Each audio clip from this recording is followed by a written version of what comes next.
in the US, but also in other parts of the world that are competing for the same investors. So there's this supply-demand imbalance where there's significant supply of US treasuries that we probably didn't have before, and the demand is probably not as strong as it was before.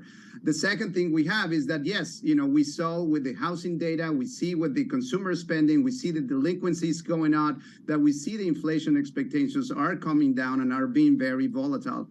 And lastly, the discussion that we're going to have about the Fed and what the rates will do as a reflection of the economy are driving this amazing volatility that we see in there that is reflected in the U.S. market more as a collateral more than anything else.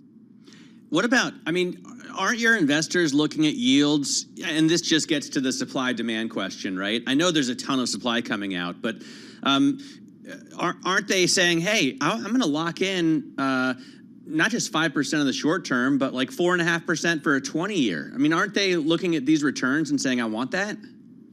Well, there is definitely the more of total return expectations of bonds that we probably haven't seen in 15 years or so. So definitely that is, puts a big pressure on this risk premium we have for risky assets.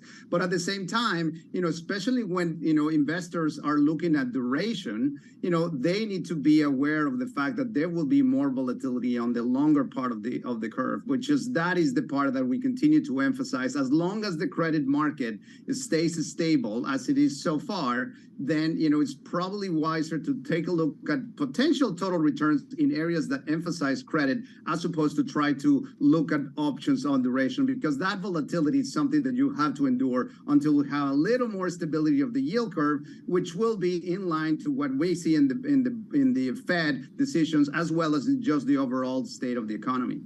Hey, Omar, I'm just looking at your research, and you've got a key point here. Watch the C's, the letter C. What does that mean to you?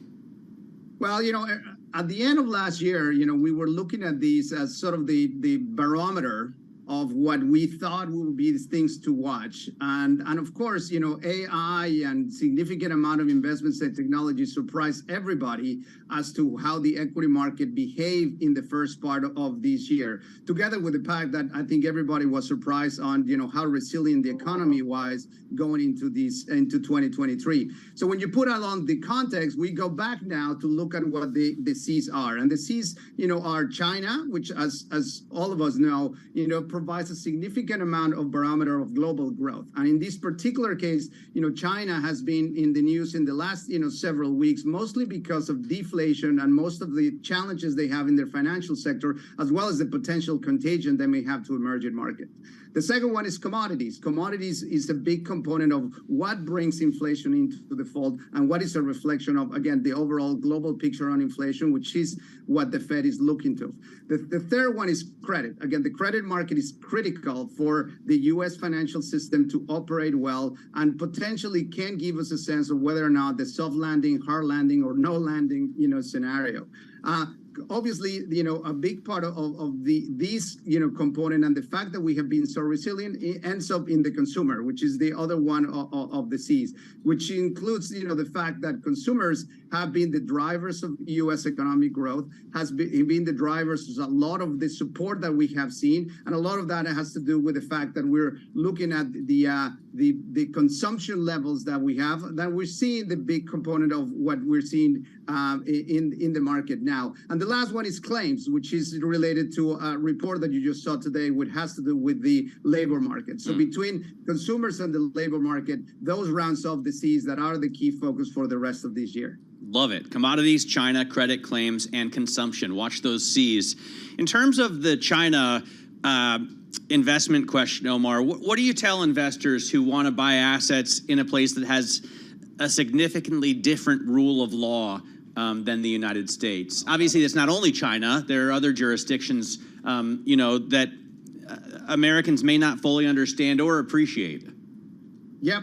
It's a great question, and we do get a lot of questions on investing overseas. And I would probably say, as a general terms of what we encourage our investors, diversification is key. But at the same time, investing, in other parts of the world brings risk, and you have to understand, the trade-off between risks and return and your overall expectations in your overall planning. And as you said, whether it's transparency, whether it's different rules, whether it's different information, that provides, different parts of what becomes, a risk associated with return of what you expect.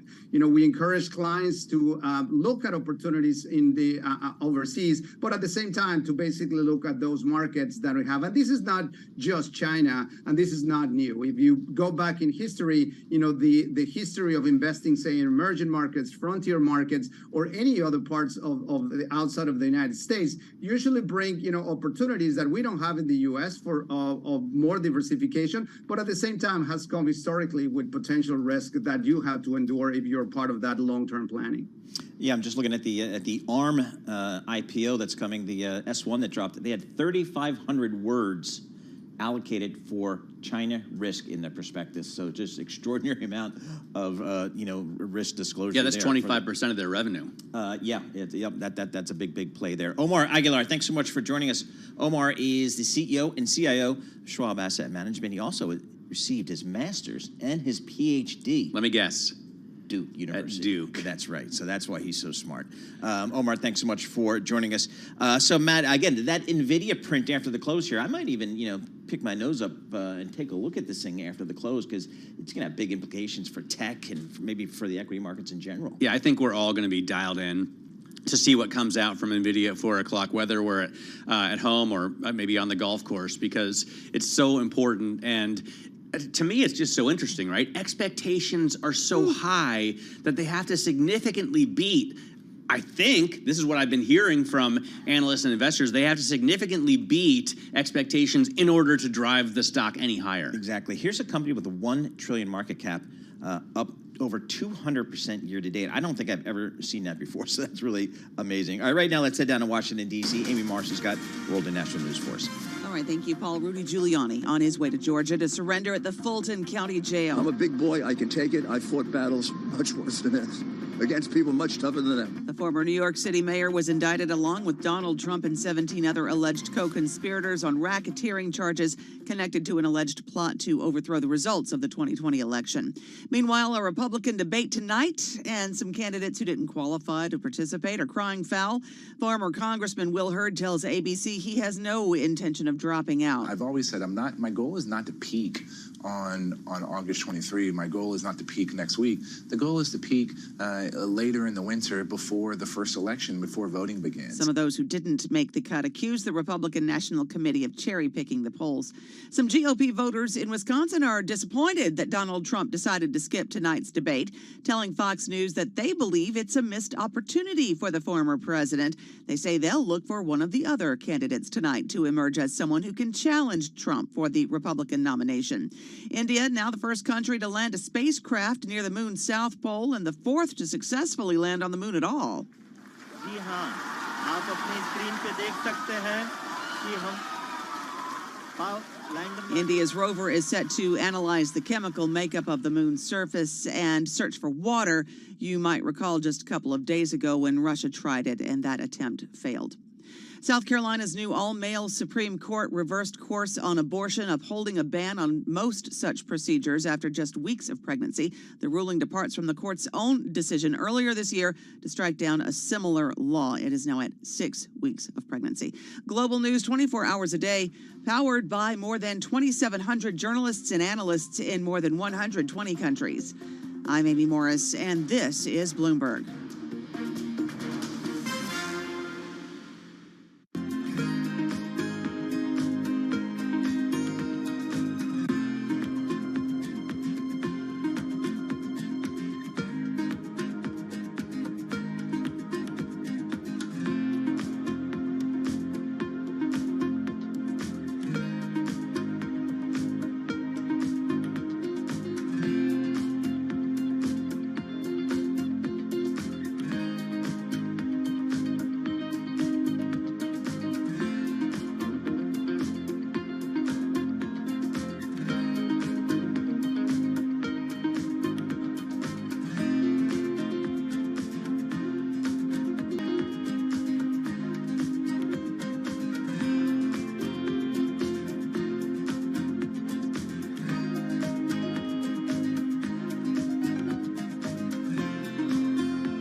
markets, headlines, and breaking news 24 hours a day at Bloomberg.com, on Bloomberg Television, and the Bloomberg Business app. This is a Bloomberg Business Flash.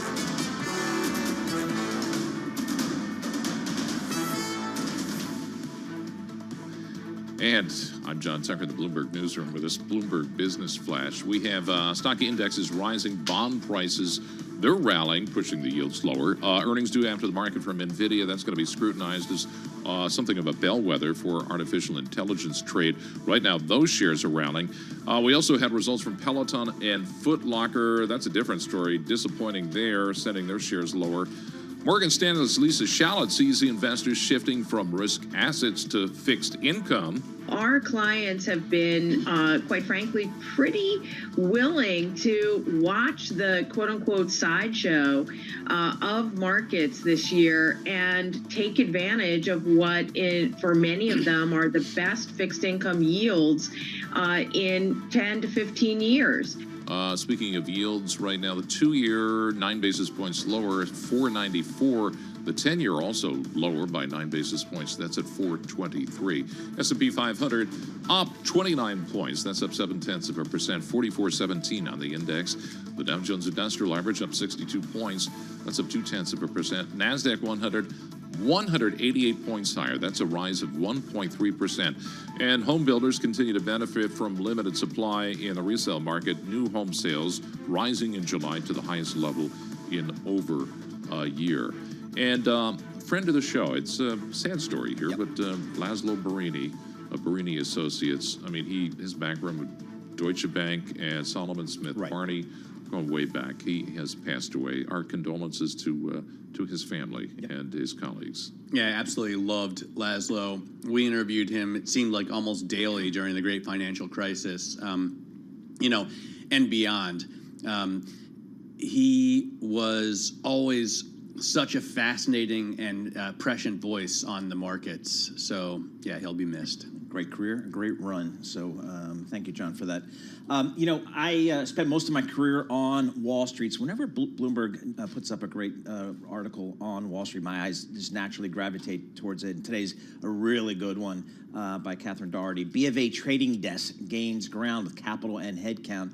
And I spent part of my career, about a cup of coffee's worth, at Mother Merrill Lynch. Great firm. B of A now owns it, but just one of the behemoths on Wall Street. B of A, Merrill Lynch could do anything, in my opinion. Great firm. Catherine Doherty joins us, finance reporter for Bloomberg News. She joins us here in our Bloomberg Interactive Brokers studio. So it looks like B of A / Merrill, they're trying to make a push across their trading business. What did you find out? So it's funny, B of A, second largest bank by assets, but when you talk to folks across Wall Street about trading, they're not the first name that comes up in conversation. And really, that just comes down to their risk tolerance. Since the financial crisis, since they bought Merrill, since there's been so much integration, they've kind of held back. And while they're still serving clients and they are one of the largest firms that is trading with buy-side investors, they're not taking as much market share as, let's say, JP Morgan. Right. But that's starting to change. About 3 years ago, they named a new head, Jim DeMar. He took over for Tom Montag, who was really running that trading business along with investment banking. And in the last 3 years, they've added some talent, some key talent from those firms that take riskier bets, from Goldman, Morgan Stanley, and they've also been able to get more capital. They went all the way up to CEO Moynihan, to their head of risk, to ask for basically more room to run. And while they're still in a narrower risk tolerance than others, with more capital and with these key hires, they've been able to slowly chip away and gain more market share over the last 2-3 years. So have they built up a bigger team? I know there is a speech, at least I read in a Bloomberg story, that there was a speech last year where DeMar said, listen, if you're not willing to give it your all and work your butt off to build this business, you might want to work somewhere else. Yeah, exactly. So about a year ago is when he gave that speech. And it was after second quarter results where some of the other banks had posted pretty impressive results within fixed income, especially. This was after the war in Ukraine had broke out. And you had banks on Wall Street taking advantage of all that volatility. They were helping clients place bets tied to Russia. Bank of America did not. They had a mandate from high up that said, you guys got to hang back. You can't get involved in these types of trades. You can help clients unwind their positions, but you can't help people profit, and we can't profit off of this war. So this was why Jim was getting up and saying, hey, we have progress that we still have to make. And that comment was made to his group, the entire trading team, to say, if you're not willing to put your best foot forward and to act, maybe not aggressively in the form of taking more risk, but you got to be willing to be top three, then yeah, maybe you should look elsewhere. And he's not making this statement to say, here's the door, and you should be going to somewhere else, get out of here. He's just saying we want to have people that really want to be here and that we want to make headway. And 1 year later, they've shown that their second quarter results this year, so this is 1 year after the kind of tepid results they saw a year ago, they were up 10% when all the other banks on Wall Street were down. Now, that's also because you're comparing it to the record quarter, again, a year ago, post the war in Ukraine. So it's really going to be a story that we'll keep tracking. And if this group can continue to maintain the growth and the market share that they have chipped away at again, then it might be something that they are able to sustain. But that's still a question mark. It's not a foregone conclusion. When I was at Merrill, we were going to go pitch a public company, on a follow-on offering, and one of the things was we wanted to be a top trader in stock. We wanted to say we were your number one trader, which we weren't. We were like third or fourth. So I went down. My job was to go down and talk to the trader, who was probably my same age, young, and they said, if you can, we'd appreciate it if you could take a bigger profile on XYZ stock. From that day forward until we pitched the IPO in like 2 months, number one every single day trading the stock. And that's just a commitment of capital, So that trader, that desk was willing to put up the capital to make our jobs of getting the follow-on offering easier, which we did get and made a big print. Looking at the comp function, for the stock, BofA's kind of flat over the last 5 years. Morgan Stanley up 15%, Goldman Sachs up 9%. So if you go to Brian Moynihan now, do you feel like, if I'm a trader and I ask for some more capital, you think he's going to be more open to that? So there's a lot that's changed in the last year, and capital has become more constrained across Wall Street. But the bank, if you were to ask them, I'm sure that they would say we have enough cash on the balance sheet. They will show you that with the numbers. And they will say that if the capital is needed and the group, whether it's the trading group or the investment banking group, comes to us and has a good pitch and they explain why they need what they need, we'll give it to them. But I think that that's probably getting harder to do. Those pitches need to be pretty clear, pretty persuasive.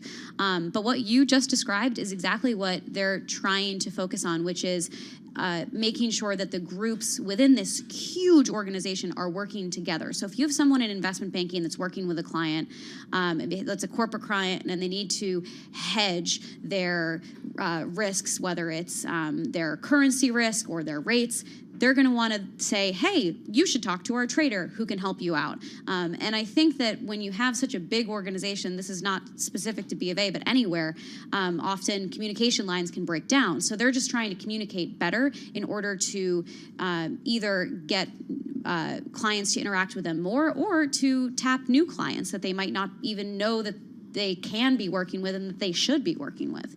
So who's the best and biggest trading desk on the street, and what do they do right?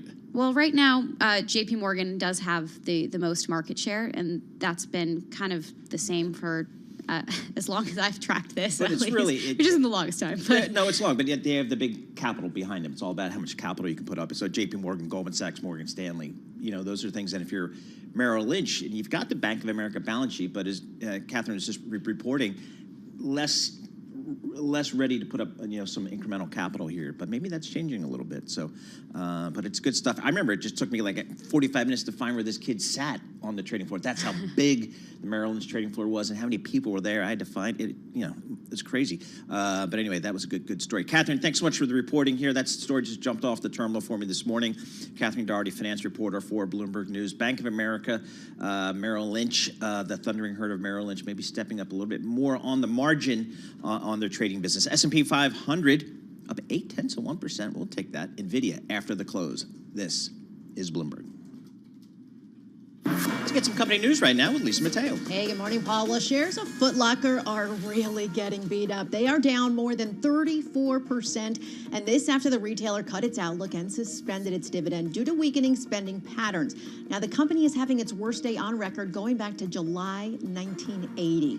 But with all that said, there are a few bright spots in retail. Bloomberg's Abigail Doolittle has that story.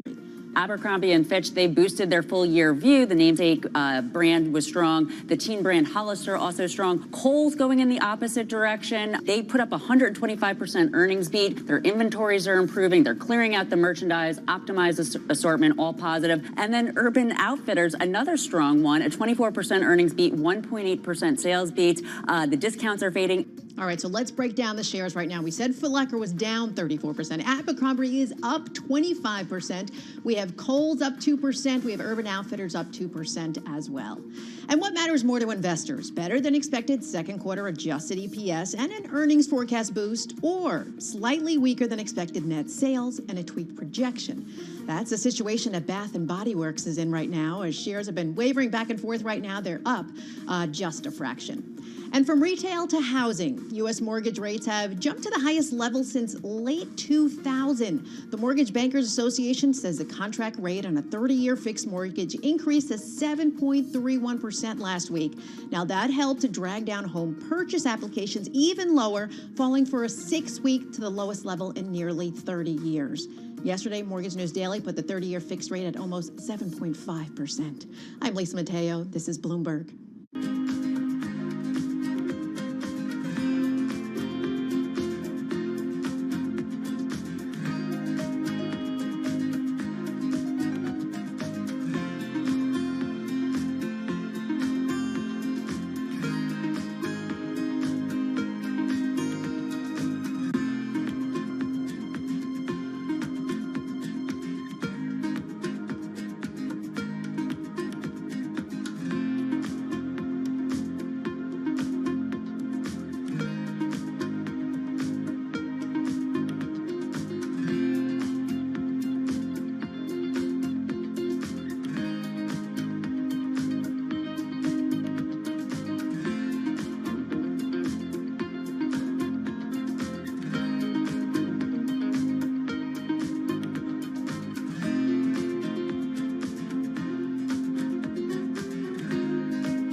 This is Bloomberg Markets with Paul Sweeney and Matt Miller on Bloomberg Radio. All right, Matt Miller, Paul Sweeney here in the Bloomberg Interactive Broker Studio. Good day for the equity markets. We had the S&P 500 up by 0.8%. NASDAQ doing a little bit better, up 1.4%. The VIX is down pretty solid, just a 16.21 on your VIX.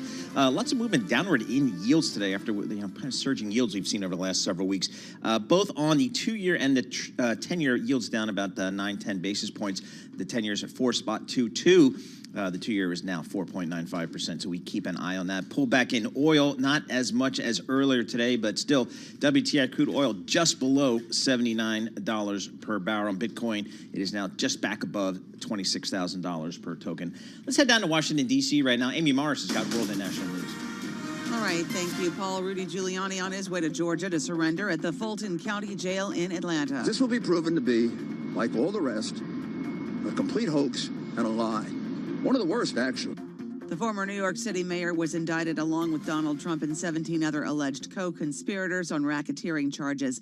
Excessive heat, an issue for much of the country. Bloomberg meteorologist Rob Carolyn tells us this is an enormous heat dome. A strong and stationary high-pressure system over the central United States will continue to bake areas from Texas into the northern plains today.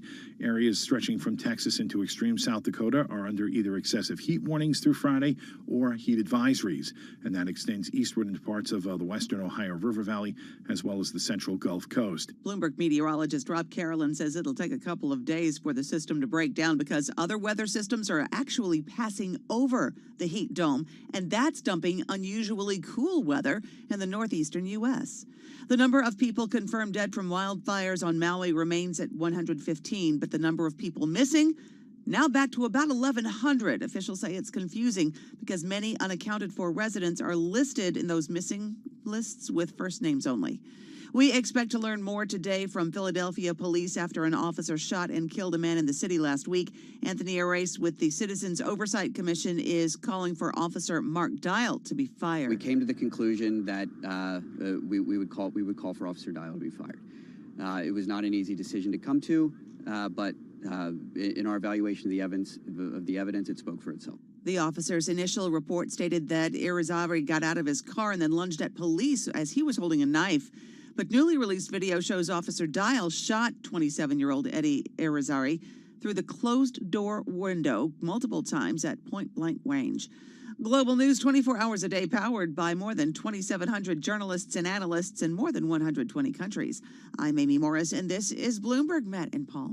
All right, Amy Morris, thank you so much. We appreciate that. Matt Miller, Paul Sweeney here in the Bloomberg Interactive Broker Studio. We're also live streaming this thing on YouTube.com. Just head over there and go to Bloomberg Radio on the search, and you'll find it. All right, Matt, some eco data today in the housing market. U.S. new home sales rose in July to the highest level in over years. Home builders continue to benefit from a limited supply in the resale market. I mean, you talk to residential real estate, that's what I'm looking for. They can't find any homes to sell or buy or sell, Matt. So, I mean, if you don't have a new home being built out there, it's tough to find something to move into.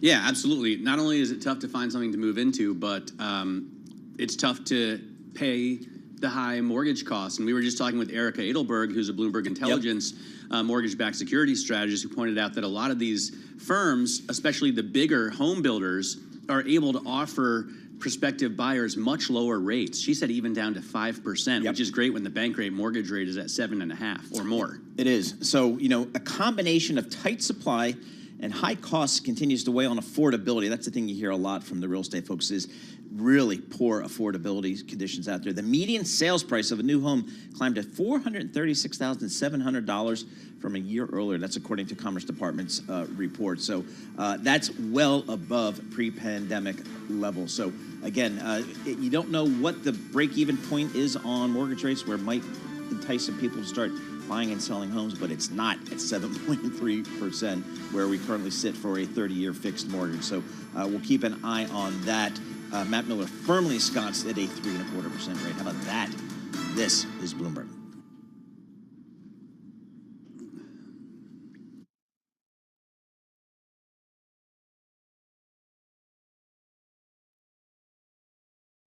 This is Bloomberg Markets with Paul Sweeney and Matt Miller. We got a lot of green on the screen here, but the volume is light. We constantly underestimate the strength of the U.S. consumer. This is a market that's much more optimistic or bullish than maybe the central bankers are. Breaking market news and insight from Bloomberg experts. There's still some concern out there in the market that there is room for things to deteriorate a little bit more than what they're indicating. As small and medium-sized businesses struggle, they don't present as much competition. The supply chain has still got dislocations globally and here in the U.S. This is Bloomberg Markets with Paul Sweeney and Matt Miller on Bloomberg Radio.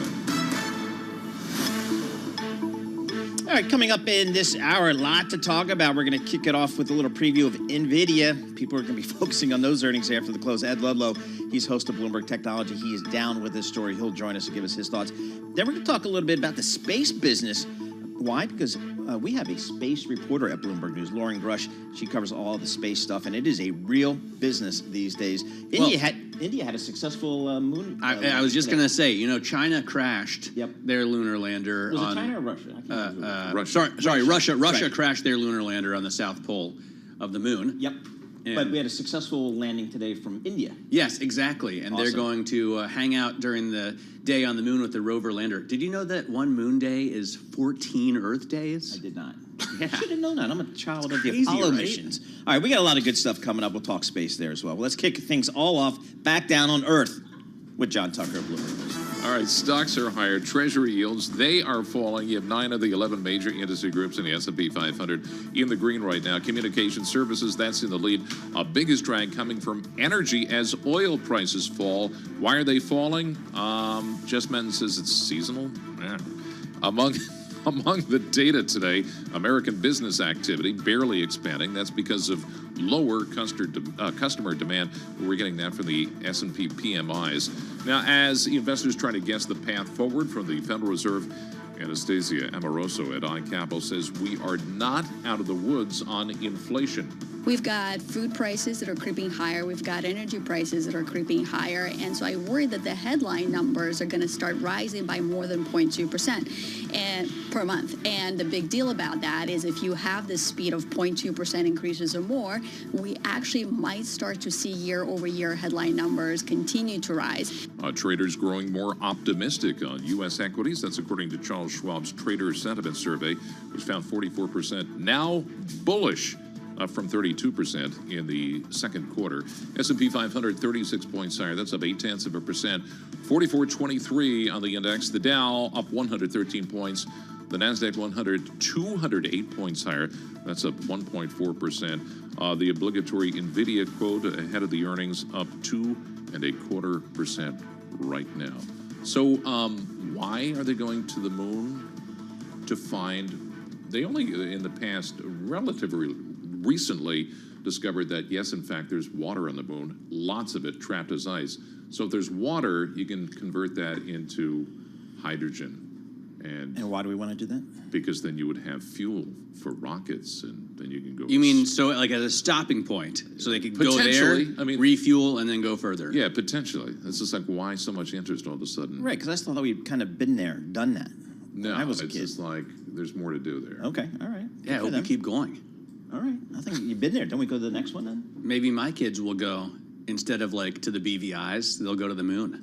Yeah, I think I'd rather go to the BBS. Thank you very much. John Tucker, thank you so much. We appreciate that. Matt Miller, Paul Sweeney, live here in the Bloomberg Interactive Broker Studio. We're doing the streaming thing live as well on YouTube. Head over to youtube.com and search Bloomberg Radio or Bloomberg Global News. That'll get you where you need to go. Jess Menton darkens the door, brightens up the room as she always does. We need to talk about some of these markets because we got green on the screen here. Jess, you cover all the markets for Bloomberg News. What are you looking at these days? Well, I have to bring up Peloton. Oh, man. Paul, of course, because unfortunately that stock is down almost 25%. Unbelievable, man. Huge move here. So Peloton is the ticker, but we all know about Paul in the bike and the treadmill that he just had. Well, Paul and Jen. I'm trying to get the bike at least down to the Jersey Estate from North Jersey down to shore, but I don't know how I'm going to do that. What happened today? Maybe this is part of the problem. Hang on, Paul. Instead of just buying another one for your estate down south, you're going to move the one from up north? Yeah, I don't think I need two of them, do I? Well, I guess this is part of the issue, Jess. This Right. is part of the issue, part of the problem. All right, what happened to Peloton today? Weak forecast, expensive recall are some of the boy, main things okay. that are happening here. So, unfortunately, that product recall substantially exceeded initial projections here. If you look at the stock year to date, down about 33%. The company plans to resume sales of its All-time Tread low. Plus, though, for the holidays there, Paul. But Right. that is a stock I had to mention Thank because I you. know that you are watching it closely. Yeah.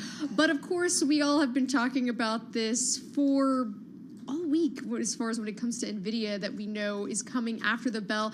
SURP is what I like to go to gauge as far as the options implied volatility on the move here. So about 10-11% move following the results is what's being priced in at this point. NVDA is the ticker for NVIDIA. That stock is up about 2% heading into this report. But if you look since its last report in late May to now, it's actually added more than $307 billion to its market value since we last got the update from its forecast. And it's been the biggest contributor to the NASDAQ 100's close to 40% rally this year. The NASDAQ 100 is up about 38%, and analysts have been raising their price targets ahead of the report. I like to use the ANR function.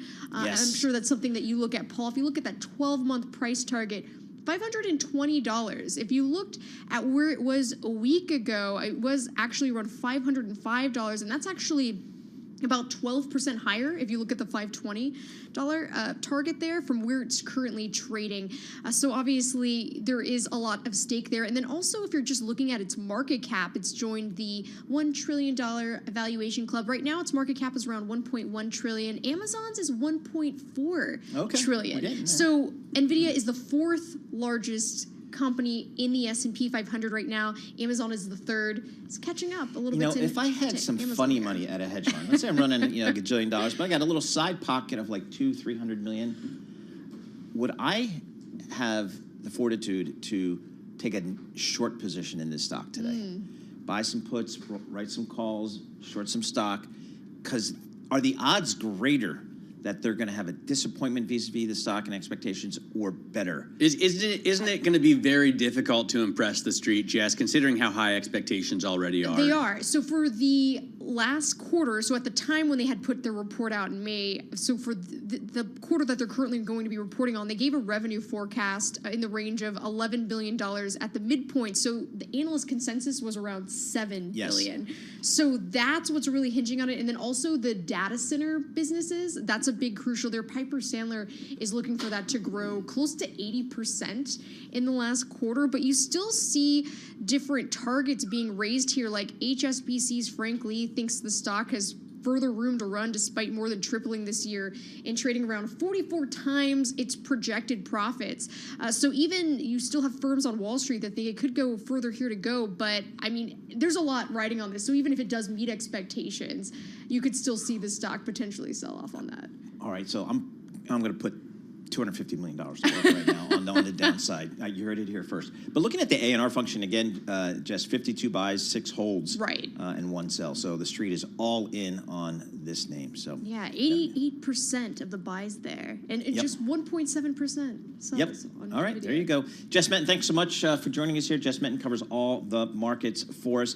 And again, let's get a little bit of a preview of this NVIDIA story. People, I don't think we can cover this enough. I don't think we're overkilling here because it's not just NVIDIA and a $1 trillion market cap company. It's the tech space in general. It's the whole market. And it's the whole market. A lot of strategists will tell you, the performance you've seen this year in the market has been AI driven, and NVIDIA is the poster child for AI and the whole theme here. So there are going to be people are going to be watching this print and the conference call very closely. Ed Ludlow joins us. He's a host of Bloomberg Technology. He's right in the middle of it out there in San Francisco. Ed, what are you hearing out there from your sources? You're right smack in the middle of all the tech people. Yeah, I think you guys have framed it really well, right? That if we get a disappointing print from NVIDIA, like the way I think about it is it's between 3 and 4% of the S&P 500 on a weighting basis. This whole rally in 2023 has largely been AI driven, or if you go at the NASDAQ 100 levels. So, it could change the psychology of the market if NVIDIA shows that the AI story does not have staying power. And why do I say that? Because NVIDIA is like the pure play AI pick right now. Literally, it's the one that has GPUs in the market. Now, in what the is a real world GPU powering versus it. a CPU? Yeah, so a graphics processing unit basically, as opposed to a CPU, is better at running lots of data processes in parallel. The origin of the GPU is actually in video games and in graphics. You think about when you're playing a video game, you need to play lots of different data sets in real time to show the visual on the screen, but also make commands for the video game character. That's the easiest way of explaining it. But the reason this story is important is that, you know, there are other companies that have GPUs specifically for AI. When you're training a large language model, you need to run lots of data processes in parallel. It's simply lots of data, high volumes, running at the same time. Simple layman's term explanation. The difference between NVIDIA and like an AMD or an Intel is that NVIDIA actually has multiple generations of its product in the real world, in actual data centers and servers. Whereas AMD isn't a comparison. It's announced lots of products, but it hasn't actually started manufacturing them at scale yet and putting them into the real world data server. It's fascinating. It really is, I think, interesting. And that there's no other pure play AI stock out there. It's amazing because, you know, how many tens of thousands of stocks are there in the world, and thousands in tech alone. What about the other companies that you see coming up, Ed? Are there others that want to be pure play AI companies? I mean, you know, in the private markets, yes. You know, there was news, for example, that Salesforce has led around in Hugging Face, which is a large language model developer and platform for third parties to build their own large language models. And it gave them a valuation of $4 billion. You know, the only other one that I guess would claim to be the pure play now is Google. But we've already had their earnings, and I think we discussed this, right, the three of us, that what was the story of earnings season? It was investors micro-focused on their legacy core businesses, which in Google's case is search, not necessarily AI. Well, and they rewarded or punished them for that. It's neither here nor there because we're focused on the earnings tonight. Big time. Underline for us how important this earnings report is, Ed, not just for NVIDIA, but for the rally that we've seen in 2023. Yeah, Jess Menton set us up really nice. Expectations super high. Top line growth of 65% year on year. NVIDIA guided that revenue in this fiscal quarter would be about 11 billion. This average analyst estimate is slightly above that. The institutionals are saying we want to see 12 billion. So there is definitely high expectation.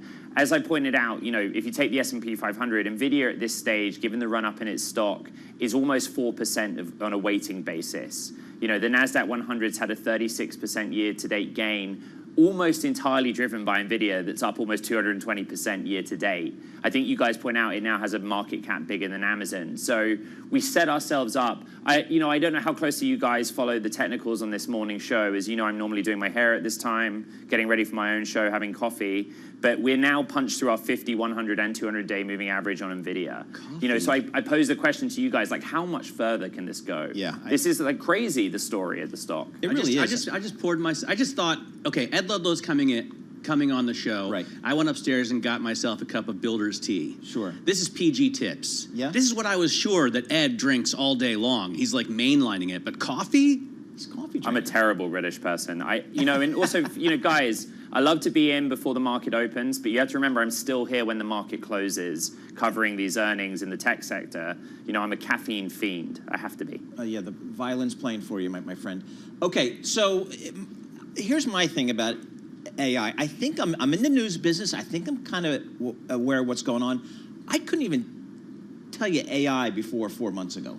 Like, it wasn't even in my lexicon that I had to think about it as a technology, a thing, much less a driver for the entire stock market until 4 months ago, or 3 months ago, when they came out with these revised projections. So my question to you, Ed, is AI really a thing out there in Silicon Valley? I mean, you talk to, it seems like it's the only thing. It's the only thing, it seems like. Big it just time. Came out of nowhere. There is no exaggeration here, and I go to the data for private markets because you guys, like, I guess you don't cover the private markets as daily as we do on the tech show, but literally more than 50% of every venture capital dollar that went to an AI startup in 2023 so far has gone to a San Francisco-based company. Wow. The concentration of new companies is here. It's good for the city. To tie it back to NVIDIA, it's their only hope. What happened?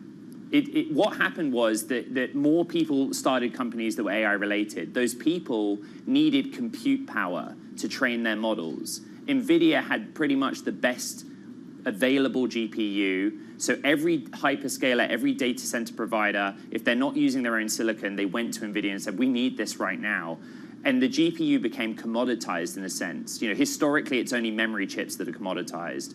But everyone was desperate for this GPU. So it became like a badge of honor. If you're an AI startup out here in the Valley and you can put out a press release saying, I secured 20,000 NVIDIA H100s, you are regarded as competent in this field. It's just an amazing story. Yep, badge of honor. You know, from a technology perspective, not just a markets perspective. I got to quickly ask you about Peloton, Ed, because you're all over that story as well. Yeah. Paul, you know, he's recently acquired a second home, but he's not willing to buy a second Peloton. I heard this. And He wants to move he's it. one of the diehards.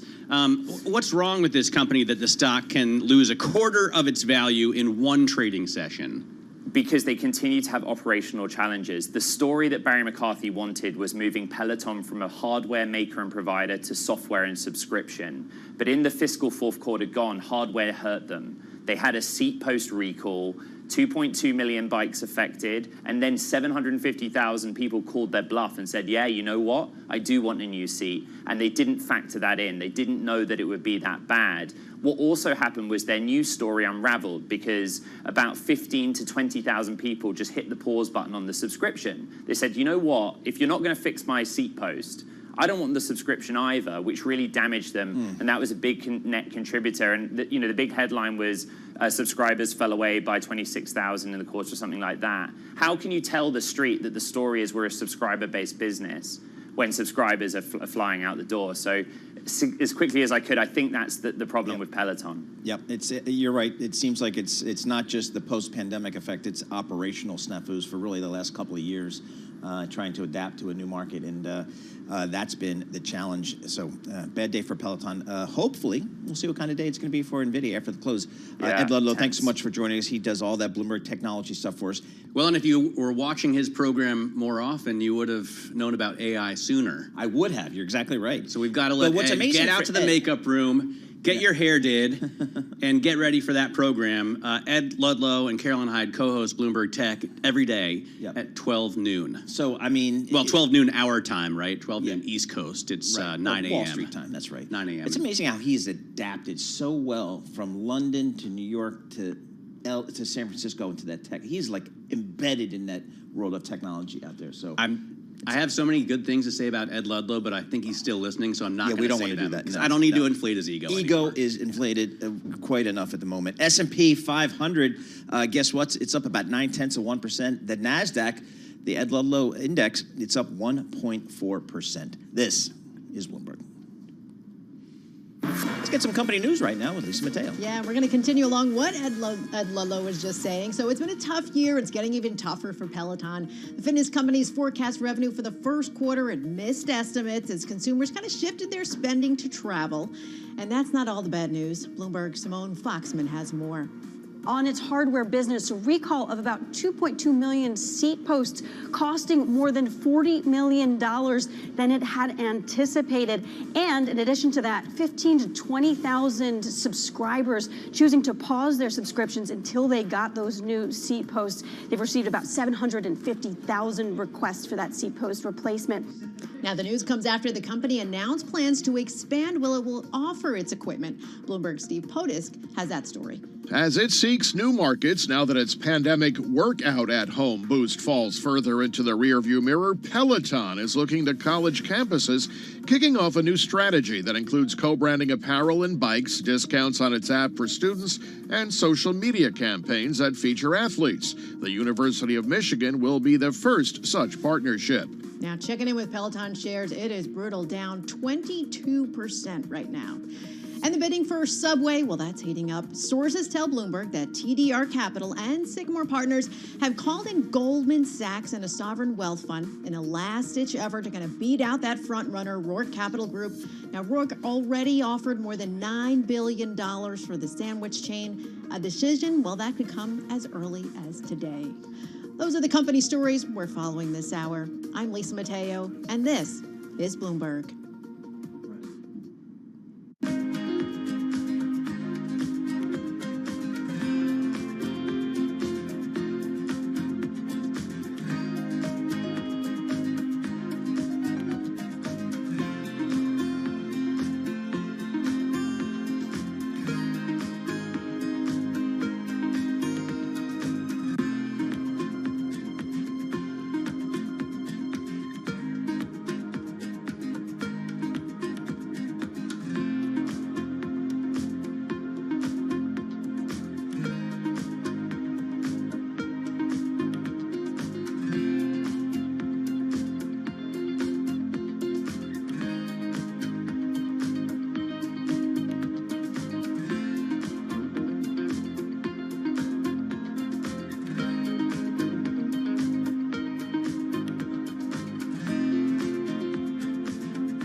events, headlines, and breaking news 24 hours a day at Bloomberg.com, on Bloomberg Television, and the Bloomberg Business app. This is a Bloomberg Business Flash.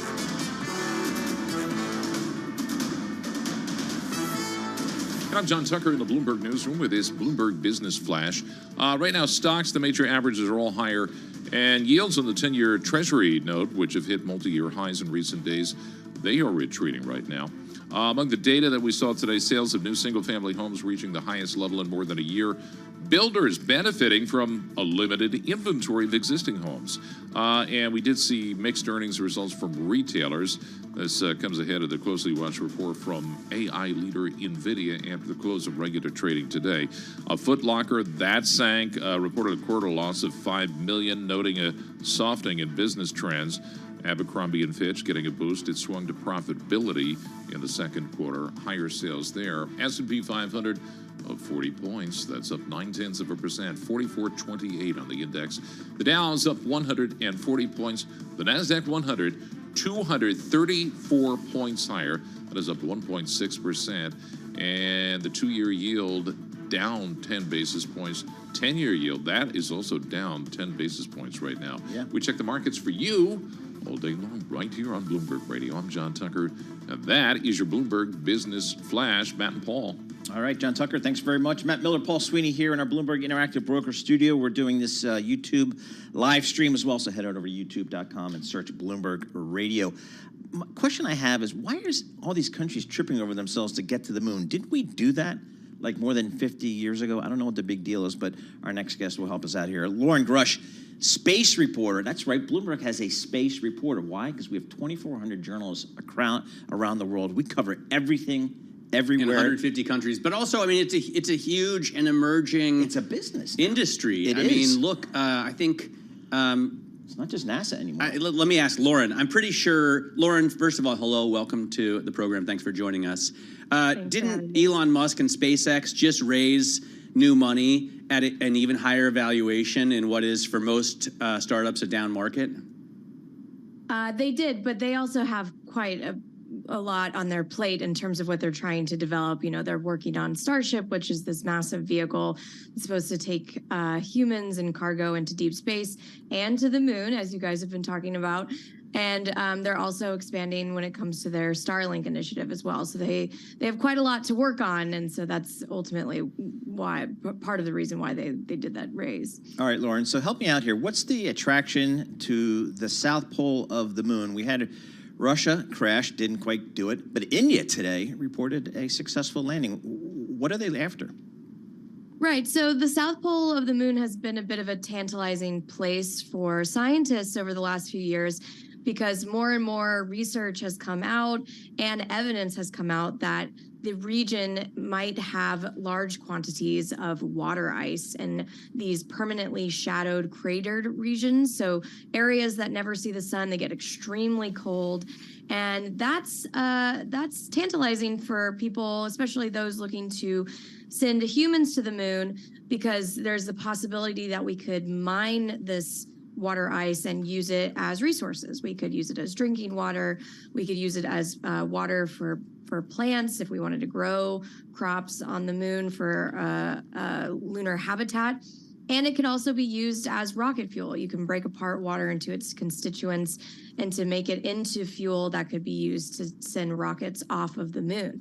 The issue is we just don't know what kind of form the water ice is in, how much is there. So we need to get there in order to prospect and to see, you know, is this a viable option to use for future exploration initiatives? So older listeners, Lauren, are going to be wondering, is this the dark side of the moon? Nice. I don't know, like, about the polarity, and apparently one side of the moon never faces the Earth, or what's the story with that? So it's not the dark side of the moon. There actually is no dark side of the moon. I hate to break that news to everyone. What? Yes. You are correct, though. There is a far side of the moon that we never see from Earth because the moon is tidally locked, and so it is constantly facing our planet in one direction. So you might be very familiar with the face that faces us. You may not be so familiar with the face. And the South Pole is where? Is that, do we see that one, or? We see parts of it, but yes, it is within our part of it is within our site. All right, listen, Tucker's laughing at us because he knows all this stuff. He does, I But know, I because he don't watches know. YouTube videos on this stuff. Yeah. Yeah. All right, Lauren, you're a space reporter. What are the big stories that you're kind of following? What are the themes that you're following as it relates to your space beat? Well, there's quite a bit going on. As you've mentioned, the moon is a very popular place these days. So, it's not just India, not just Russia that are looking to go back. The U.S. is actively looking to go back to the moon. A lot of those efforts stem from NASA's Artemis program, which is a concerted effort to send the first woman and the first person of color to the surface of the moon. Right now, they're targeting a landing in 2025. I think that is extremely ambitious and doubtful that it will be achieved, but that is the outward goal at the moment. And then through that initiative, there are a lot of private companies that are also hoping to send their robotic spacecraft to the moon. So we have Astrobotic and Intuitive Machines who are also trying to reach this region of the moon with their own uncrewed landers. And those are supposed to happen. Those are supposed to launch before the end of the year. Lauren, why is it so hard? I don't get, by 2025, couldn't we do it next week? We did it in the 60s. I hate to break it to everyone, but it's still quite hard to reach the moon. Yes, it is something that we did in the 60s, but you have to understand, we had increased NASA's budget significantly at the time. There was an extreme focus on reaching the moon during that time. We put a lot of resources into it. And so now we don't really have that same sense of urgency, and NASA is working with a much lower budget than it had at the time the space race was going on. Yeah, but my Nintendo Wii has more computing power than NASA did back then. I mean, that's true. That's true, and that's ultimately why we're making a lot of strides in terms of who is able to reach the moon. With those companies I just mentioned, they're hoping to be the first commercial companies to reach the surface of the moon. That title has not been claimed yet. So far, it's only been nation states. But ultimately, we are getting there. It's just taking a while, and we're trying to do it in a smarter way that doesn't rely on that big influx of cash. So, Lauren, of all the private companies out there, because that's what's different from when I was a kid and we were all fixated on NASA and we all wanted to be astronauts back in the day. Private space travel, are there viable economic models out there? I mean, how do any of these companies, is it space tourism? Is it just taking garbage out there? I mean, what are we doing? I mean, I think that's ultimately the prime question right now, as more and more companies are trying to turn space into a business. Can these businesses make money? The answer we're getting from the few companies that have gone public is not a lot. Yep. Some are bringing in revenue, some are not even bringing in revenue. It's a very hard market to break through in because it does require a lot of capital up front, and to develop these vehicles and these capabilities takes many, many years. It's besought with delays. And so, we are in an era that we're trying to prove that we can make these companies into viable businesses, but there's going to be a lot of casualties along the way, business casualties, not human casualties. And I think it still remains to be seen if these companies can really turn a significant profit. And Elon Musk, Jeff Bezos, a couple gajillionaires, they're all in on this business. I guess it kind of feels to a lot of critics that it's just kind of a billionaire's game out there for space. And, is there any other real model out there? Well, you have to understand, we've been in the business of space for a really long time. The earlier models focused more on defense contractors, building these vehicles and help with NASA. But they were not as vertically integrated as some of these newer players. That seems to be one of the bigger changes that Elon and Jeff and these other companies are implementing, is vertical integration. So keeping everything in-house.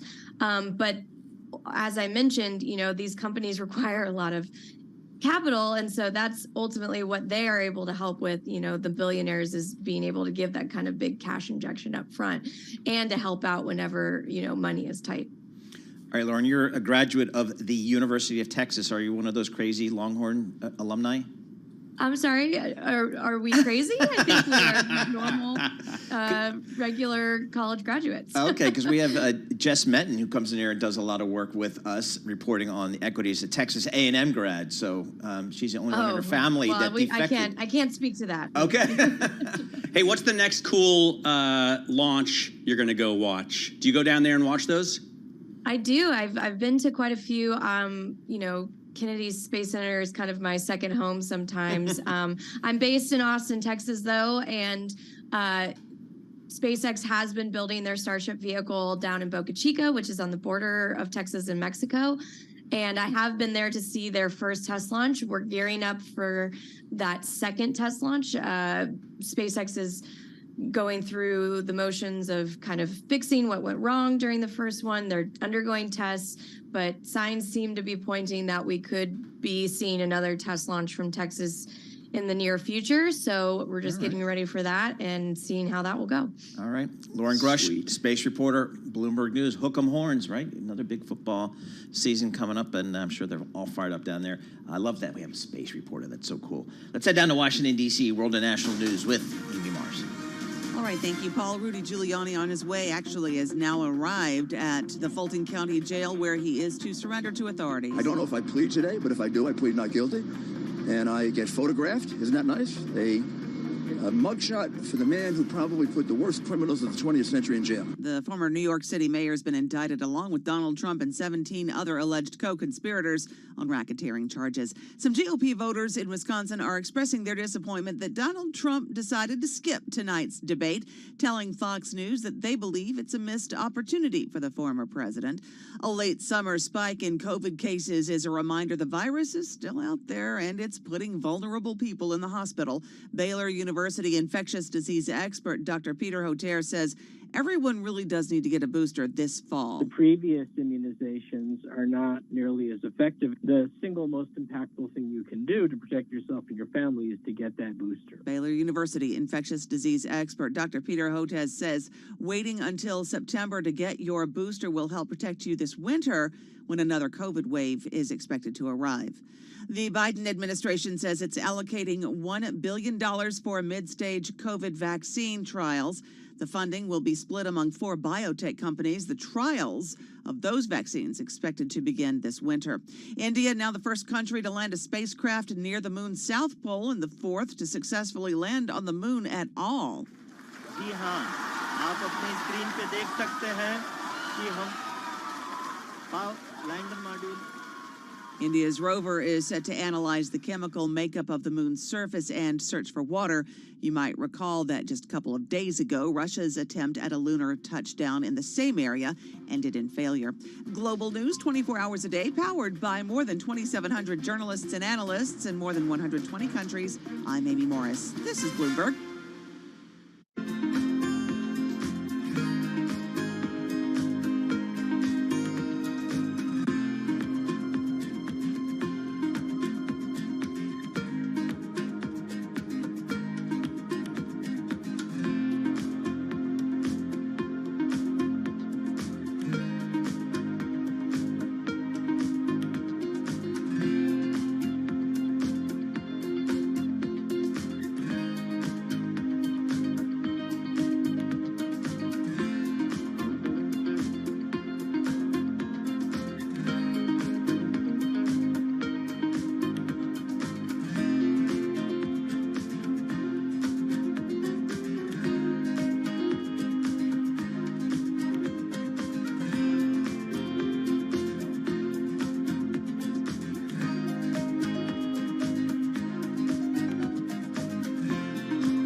markets, headlines, and breaking news 24 hours a day at Bloomberg.com, on Bloomberg Television, and the Bloomberg Business app. This is a Bloomberg Business Flash.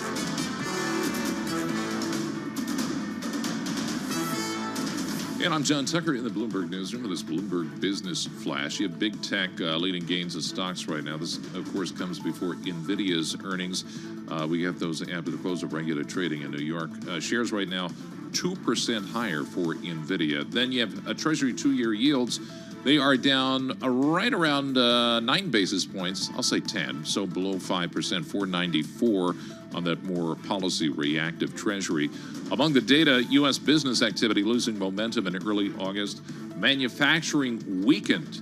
And as we await Fed Chair Jerome Powell's speech from Jackson Hole on Friday, Steve Rasciuto, the chief U.S. economist at Mizuho Securities, pushing back against the idea of a soft landing for the U.S. economy.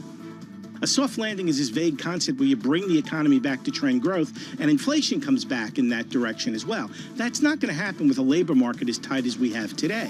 And it's going to be hard to get inflation to go from 4% to 2%, a lot harder than it was to go from 9 to 4.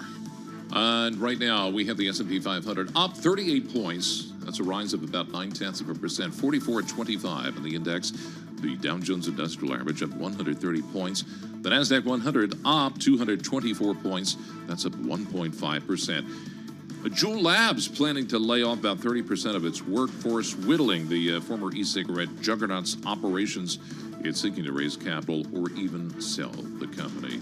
And as a parent of youngsters, I'm just not going to say anything. I'm not going to weigh in on Juul Labs. Wait, but you're not going to give us your editorial opinion on Juul?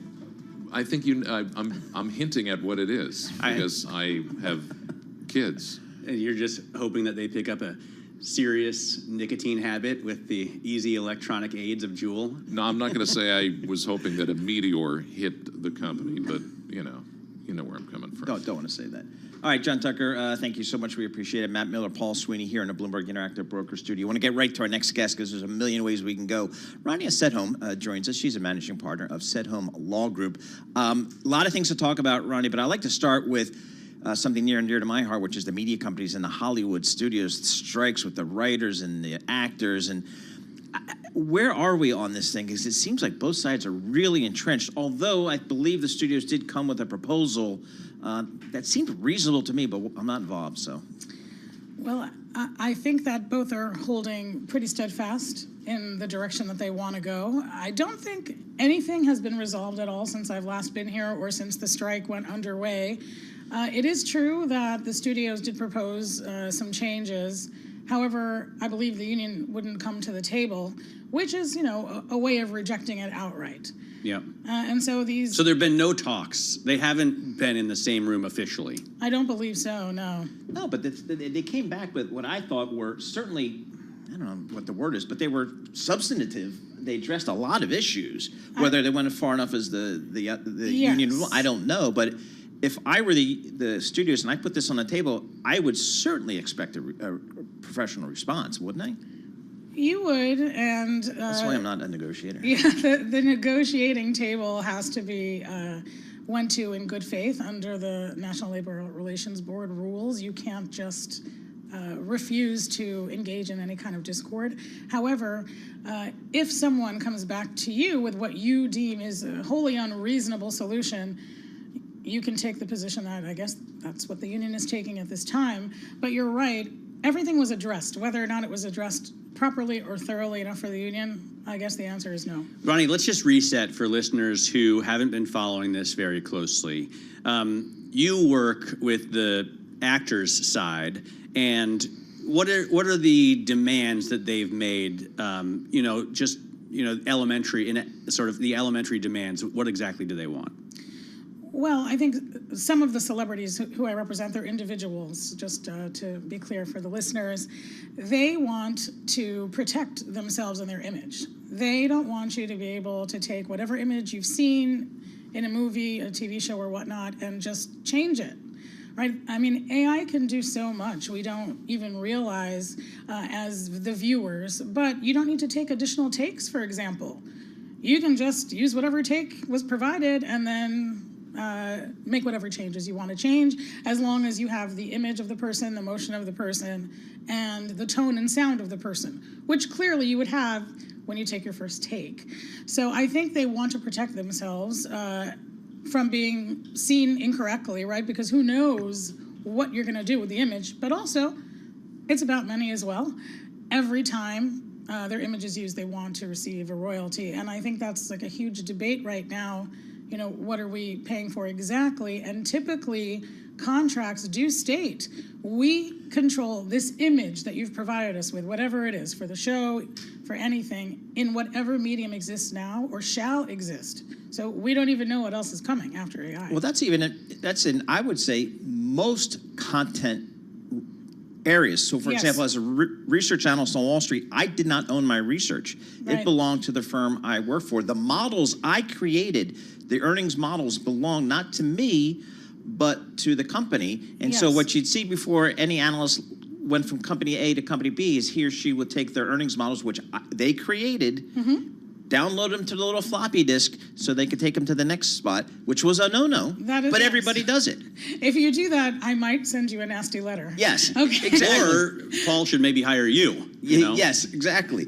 But so isn't that kind of, is that law already created and already exists? We're just now applying it to a different medium, I guess? Yes, in a way that is true, but no one anticipated what you can do with this technology. So for example, if you sent me research and let's say I discarded it or I changed it, I may not attribute it to you. Right. And so your research findings, if they were not what I wanted, you're left out of it. Nobody knows about it. Here, it's your picture, it's your voice, it's your movement, and we're doing something with it.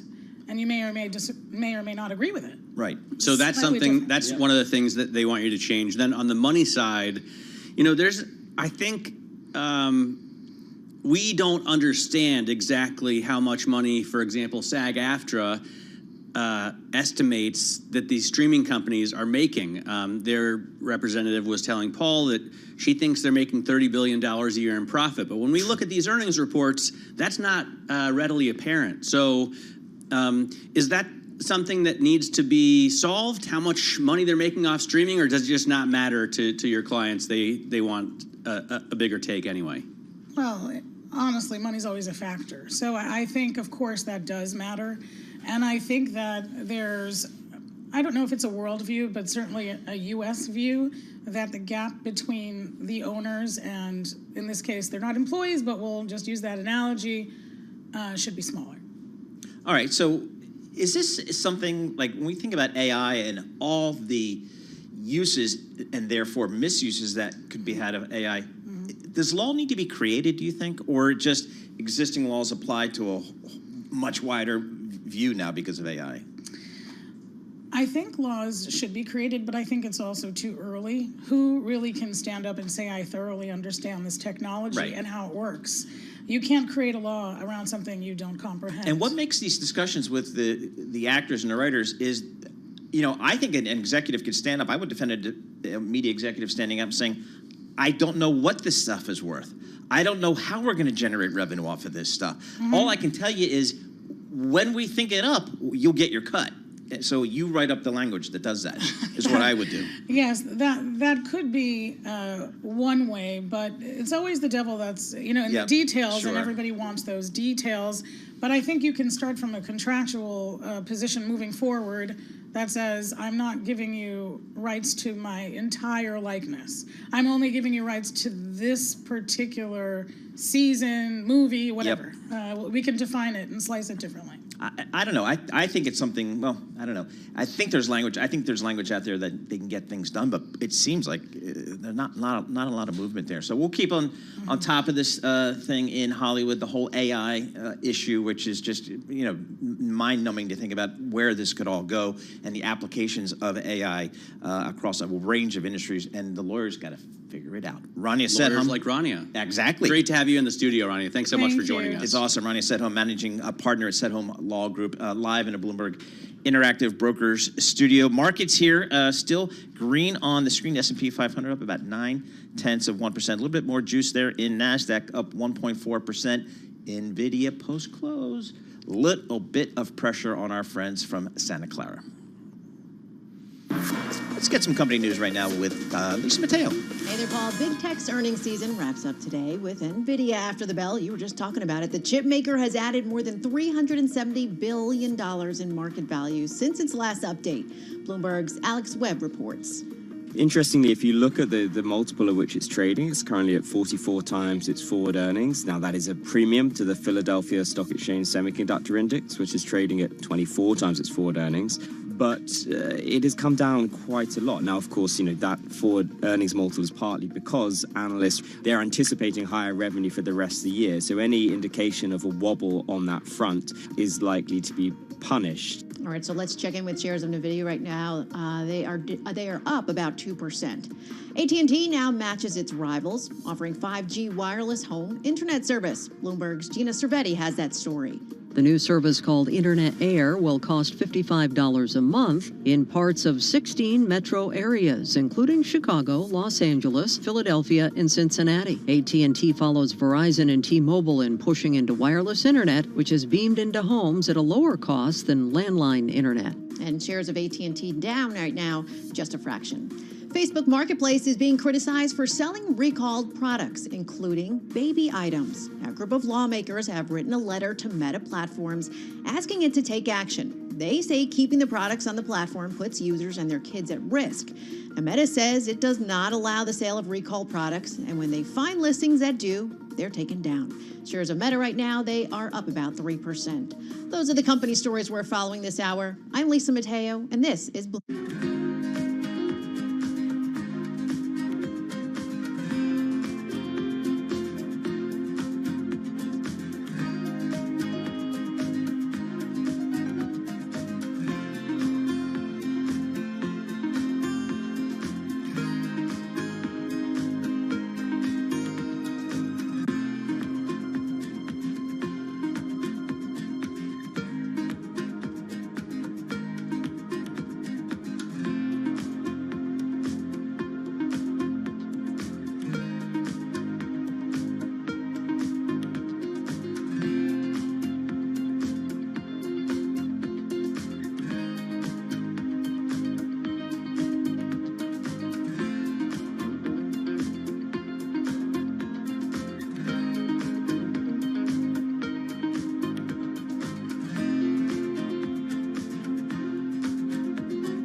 This is Bloomberg Markets with Paul Sweeney and Matt Miller on Bloomberg Radio. All right, Matt Miller, Paul Sweeney, live here in the Bloomberg Interactive Brokers studio here. S&P 500 trading up 0.9%, holding on to the kind of intra-session highs there. It's nice to see. NASDAQ up 1.5%, so there you go. The VIX down 0.75%, on the VIX. Yields moving today. The 2-year Treasury off 9 basis points. The 10-year Treasury off 11 basis points. 2-year trading at 4.95%. The 10-year 4.21%. So still inverted yield curve, but certainly less than what we've seen before. Right now, let's head down to Washington, D.C. We'll get world and national news, and we will do that with Amy Mars. All right, thank you, Paul. Rudy Giuliani in Atlanta, Georgia, to surrender at the Fulton County Jail. This will be proven to be, like all the rest, a complete hoax and a lie. One of the worst, actually. The former New York City mayor was indicted along with Donald Trump and 17 other alleged co-conspirators on racketeering charges connected to an alleged plot to overthrow the results of the 2020 election. Excessive heat still an issue for much of the country. Bloomberg meteorologist Rob Carolyn tells us that there's this enormous heat dome. A strong and stationary high-pressure system over the central United States will continue to bake areas from Texas into the northern plains today. Areas stretching from Texas into extreme South Dakota are under either excessive heat warnings through Friday or heat advisories, and that extends eastward into parts of the western Ohio River Valley, as well as the central Gulf Coast. Bloomberg meteorologist Rob Carolyn says it'll take a couple of days for this system to break down because other weather systems are just passing right over the top of the heat dome, bringing unusually cool weather to the northeastern United States. The number of people confirmed dead from wildfires on Maui remains at 115, but the number of people missing is back up to about 1,100. Officials say it's confusing because many unaccounted for residents are listed with their first names only. The fate of Texas's so-called floating border wall is now in the hands of a federal judge who heard arguments this week. The system of buoys is being blasted by critics who call it a political stunt. Gil Kerlikowske is the former head of Customs and Border Protection under President Obama. We have gone for years with every possible warning to people making that attempt to come across the border. And yet none of those warnings have had a significant impact. Meanwhile, Texas Governor Greg Abbott has repeatedly said the plan is to take the fight over the buoys to the Supreme Court. Global news 24 hours a day, powered by more than 2,700 journalists and analysts in more than 120 countries. I'm Amy Morris, and this is Bloomberg. Matt and Paul. All right, Amy Morris, thank you so much. You know, Matt, we were just speaking with our last guest about the strikes in Hollywood. Apparently they did meet. The screenwriters who have been on strike since May 2nd said a meeting Tuesday night with studio executives amounted to, quote, a lecture about how good their single and only counteroffer was, end quote. The Guild, in a statement posted on its website, said this wasn't a meeting to make a deal. This was a meeting to get us to cave. So that doesn't sound very promising right there. No, I mean, and to be fair, Rania Sedholm, who was just on with us, she represents actors. Yes. So, individuals, you know, not the Guild. Right. Celebrities, not writers. Right. And these are two, SAG-AFTRA and the Writers Guild are two different unions. But yeah, it doesn't look like they're coming to... Well, here's the proposal. A 5% increase in base wages in year one, sharing monthly... This is for the writers. Yeah, this is for... Yes, thank you. Sharing monthly viewer data for shows on streaming services on a confidential basis with the union. Writers' compensation and credits will not be affected by the use of artificial intelligence, and guarantee 20 weeks of work for at least 2 mid-level writers per show, a minimum of 10 weeks of work for shows in development. So, I don't know. I guess at the very least, it's it doesn't sound like very much. Well, I don't know what... Did you say 5%? Yes. Come on, after the inflation that we've had? There you go. That's the I guess that's the response. Did you see 2 mid-level writers? Yes. Come on. You're not buying it? No way. You're a man of the people. Taking care of the people. I don't know. I mean, it's the smallest writer's room already that we have. That sounds like they want to even make it even smaller. We could use AI, then it'd be even smaller than that. Yeah, I guess that's the other option. You could just say, we don't need writers anymore. Yeah, you don't want to get to that point, I don't think so. Anyway, we'll keep following what's happening out with our good friends out in Hollywood. This is Bloomberg.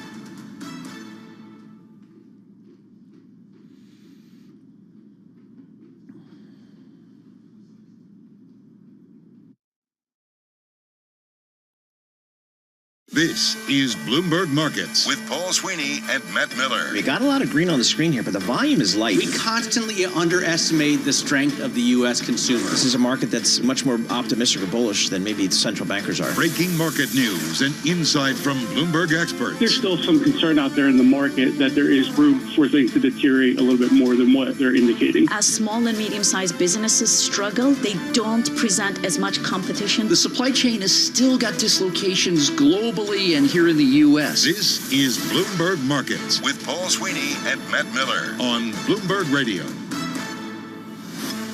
All right, coming up in this hour, we're going to have some interesting conversations. We're going to kick it off with Scott Kelly. He's the founder and CEO of Atos Capital Real Estate. He's going to join us to discuss the epic opportunity he says in commercial real estate right now. Boy, I've been waiting for a discussion like this, because when do you step in and buy some of this commercial real estate? Plus, Joe Blanchard, president of Enterprise Client Solutions at Advantage, joins to discuss recent findings in the company's survey on top concerns among U.S. retailers and consumer goods manufacturers. Maybe shrink is part of that. Who knows? Francis O, head of AI ETFs at Craft Strategies or Craft Technologies, joins us to discuss AI's impact on the tech sector. So lots of smart discussion coming up in this hour. Let's kick it off with Charlie Pellet. Thank you very much, Paul. And Matt, we've got the Dow, the S&P, NASDAQ all pushing higher. We'll throw in the NASDAQ 100 index and the Russell 2000. Dow Transports as well, all very much in the green, ahead of NVIDIA earnings after the close of trading. So here's where we stand. S&P right now, just about the best level of the day, up 41 points. That is a gain of 0.9%. Dow Industrials up right now, up by 0.4%, higher by 146 points. NASDAQ, the composite index, surging 209 points, up 1.5%. NASDAQ 100 index up by 1.6%. Well, the big event after the close of trading today will be earnings from AI poster child NVIDIA. Mandeep Singh is a senior analyst at Bloomberg Intelligence, and earlier today on Bloomberg Surveillance, he explained why the chipmaker is so closely watched. Look at what they've done so far this year. They are the biggest growth story in tech. A company growing top line at over 50% when, the entire tech land is growing low to mid-single digits. So clearly, yes, valuations have run up, but they are compounding that top line at 50%. And ahead of earnings, we are looking at shares of NVIDIA up today by 2.5%. This stock, by the way, year to date, up 220%. You can hear more of the conversation with Mandeep Singh on the Surveillance podcast, and you can download it wherever you get your podcasts. 10-year yield right now, 4.20%, with a 2-year that's yielding 4.94%. Spot gold up $21 the ounce to $19.18. That is a gain of just about 1.1%. Bitcoin up 1.1%, 26,143 on Bitcoin, and another retreat for crude today, 79.07 for a barrel of WTI. It is down by about 0.7%. Briefly, a lot of retailers out with earnings today. The other shoe is dropping at Foot Locker. Foot Locker plummeting after cutting its full-year forecast. Foot Locker shares down now by 32%. Also out with earnings this morning, Kohl's. We've got Kohl's shares, the retailer, up by 3.4%. I'm Charlie Pellet. That is a Bloomberg Business Flash. All right, Charlie Pellet, thank you so much. We appreciate it. Matt Miller, Paul Sweeney, live here in our Bloomberg Interactive Broker Studio, streaming live on YouTube. Just head over to that YouTube thing, youtube.com, and search Bloomberg Radio. Good day in the market for the bulls out there. S&P 500 up 0.9%. Let's check in with Abigail Doolittle. She covers all the markets for Bloomberg Television. Abigail, what are you looking at today? Yeah, well, this bullish action, it is really pretty impressive. For the NASDAQ 100, we're looking at the best 3 days in more than a month. And I would say the big driver here is but a big driver that stands out to me, yields being down so much. We've had this relentless move up in yields and the dollar over the last month. The 10-year yield up until just the last couple of days, up basically 0.5% in a very short period of time. That makes everything more expensive. It calls into question, especially on technology stocks. So August has been shaping up as the worst month for tech stocks because of that, and as the Bloomberg Dollar Index has climbed too. But right now, we have a nice little relief rally. That 10-year yield in 10 basis points, the 2-year yield down just about as much. So the S&P 500 up 0.9%, and the NASDAQ again up sharply, up 1.5%. Over the last 3 days, up nearly 3%, the best since the middle of July. We have a 20-year auction today. I think at 1 o'clock there's a 20-year auction. So Ira Jersey cares. Do I care? You know what? I think so. I have always fought back against covering the auction every day at 1 o'clock on Bloomberg television. But now I think it's a different story. Now I think you should care because there's so much issuance coming out that, for example, last week we had a 3-year that went okay. We had a 10-year that went okay, and then we had a 30-year, and that was a little bit lackluster. So you're starting to see some problems in terms of the demand side because there's so much supply. But the plumbing in that case, I mean, I think it was actually much better than expected because I think that there was some anticipation that all of those auctions could be much worse than expected. So, yes. But to your point, it is a good reason to watch the 20-year auction for sure. I thought you were going to say it's a good reason to watch Bloomberg television at 1 o'clock. Well, absolutely. Who's co-hosting? Me? Well, I have Abigail Doolittle on with me today. Nice. Yeah. A-team. No question I'm there. very fortunate. No question there. All right. NVIDIA after the close. It's not just an NVIDIA story or a tech story. It's a market story. Yeah. Well, I mean, a lot of people are comparing NVIDIA to, are asking the question, what's more important, NVIDIA or Jackson Hole, Jerome Powell? So the fact that you have this... Well, Carol Master put that out on Twitter, and I voted NVIDIA. You know, I don't disagree with you because unless Jerome Powell pulls Ben Bernanke, AKA or circa 2010, when that was the informal announcement of QE2, yep. You know, not much is going to come out of it. But NVIDIA, we're looking at the likelihood. Options are saying a greater than 10% move. Will it be up or down? I will be on the beach, but I will pull out my phone. Yeah, of course. I live at the shore. And then I'm going to pull out the phone. I'm going to listen to this thing. Wait, you live on the shore? I thought that was just like a vacation, like a weekend place. No, it's now like 5 days a week. In the summer, it's... Yeah. Wow. Yeah, it's like one of my... All right. Let's get to the next thing. I think we're all going to be pulling out our phones at 4 o'clock. If you're not in the office, if you're not sitting in front of your PC, you're going to want to see the NVIDIA. If you're on the Jersey Shore, or if you're on Long Island. Remember, we're going to give a little bit more love to Long Island. We have to give more love to Long Island. Scott Kelly joins us. He's a founder and CEO of Atos Capital Real Estate.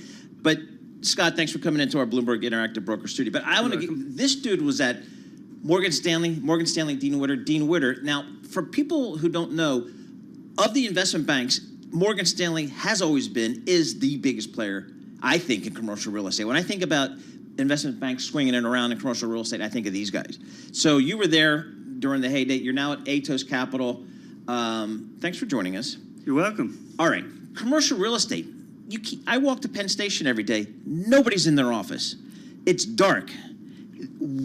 I've never seen it like this. Nobody's ever seen it like this. But at some point, some smart people are going to come in and say, enough's enough. This is where you start buying. Can you talk to us how you guys view the commercial real estate business? Well, I think there are a number of factors that are cutting against any kind of rapid improvement in the commercial real estate. And we're talking specifically office here, right? Well, yeah, and more generally, but basically, real estate's a cyclical business. You know, office is probably the most cyclical of all, that and retail. And I think everybody agrees, whether it's a soft landing or a hard landing, we're at a difficult time in the economic cycle.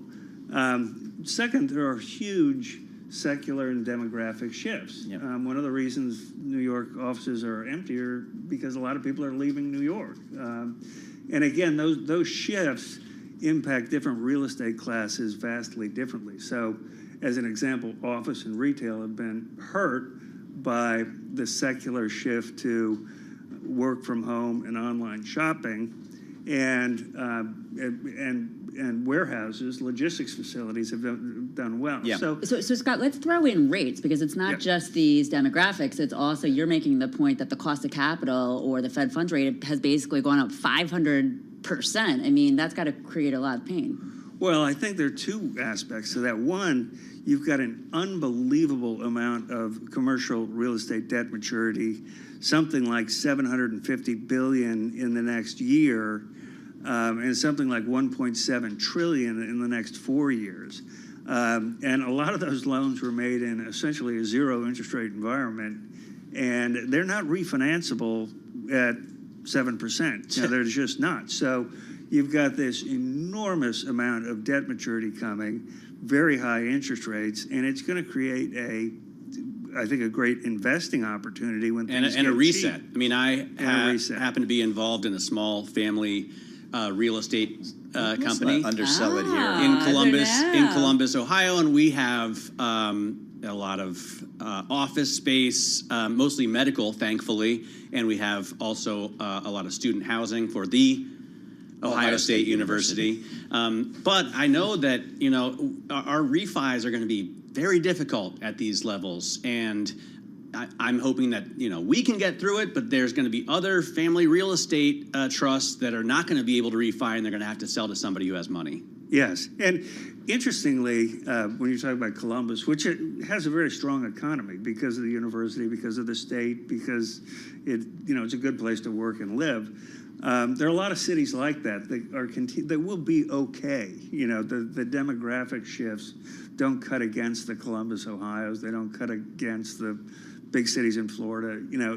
But they do cut against the high tax, increasingly crime-ridden big cities of the north. So certainly they're going to be different. Real estate is still a local game, and there are going to be different impacts on different property types and markets. But certainly there are going to be lots of people that aren't going to be able to refinance the debt. And interestingly, in previous crashes in the late 80s and early 90s, that was driven by the S&Ls, which were essentially put out of business, and the big money center banks, which had too much exposure. In 2008, it was Wall Street, which had a lot more leverage than anybody thought because of essentially derivatives and other matters.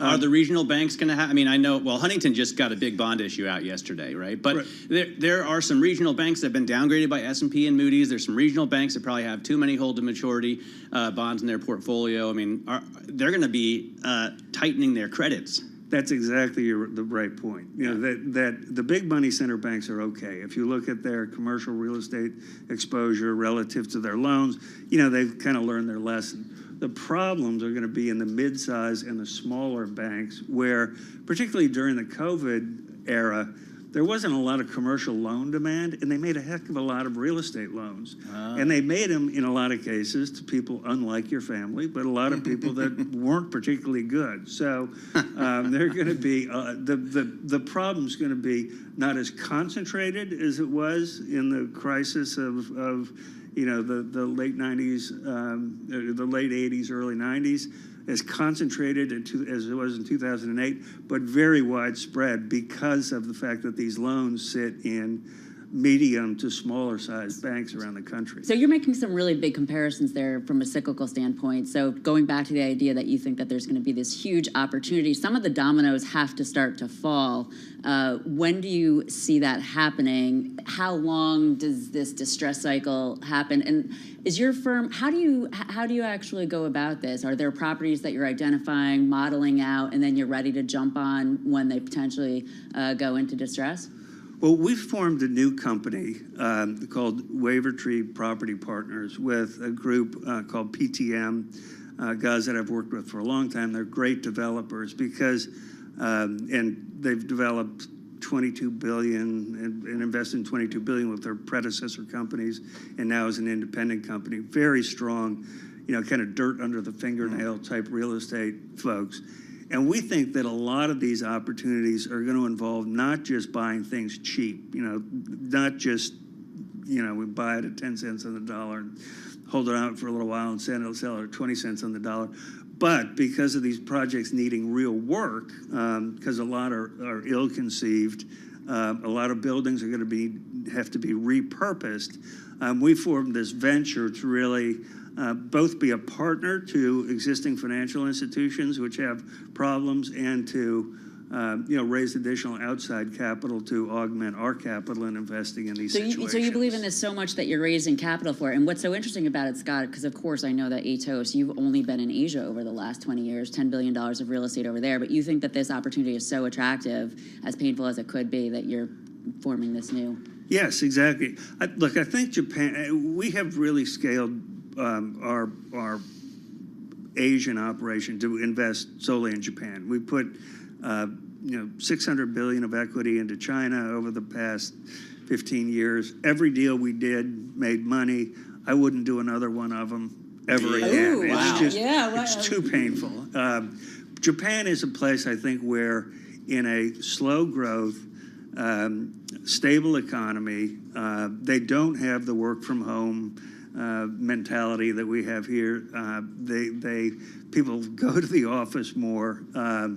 We think that that's kind of with reasonable risk, a good place to earn kind of low to mid-teen returns, which is a good thing. But we see this opportunity in the U.S. as being exponentially bigger, with the possibility of making really significant money if you can combine the financial acumen of being able to underwrite this stuff with the operational skills to reposition, to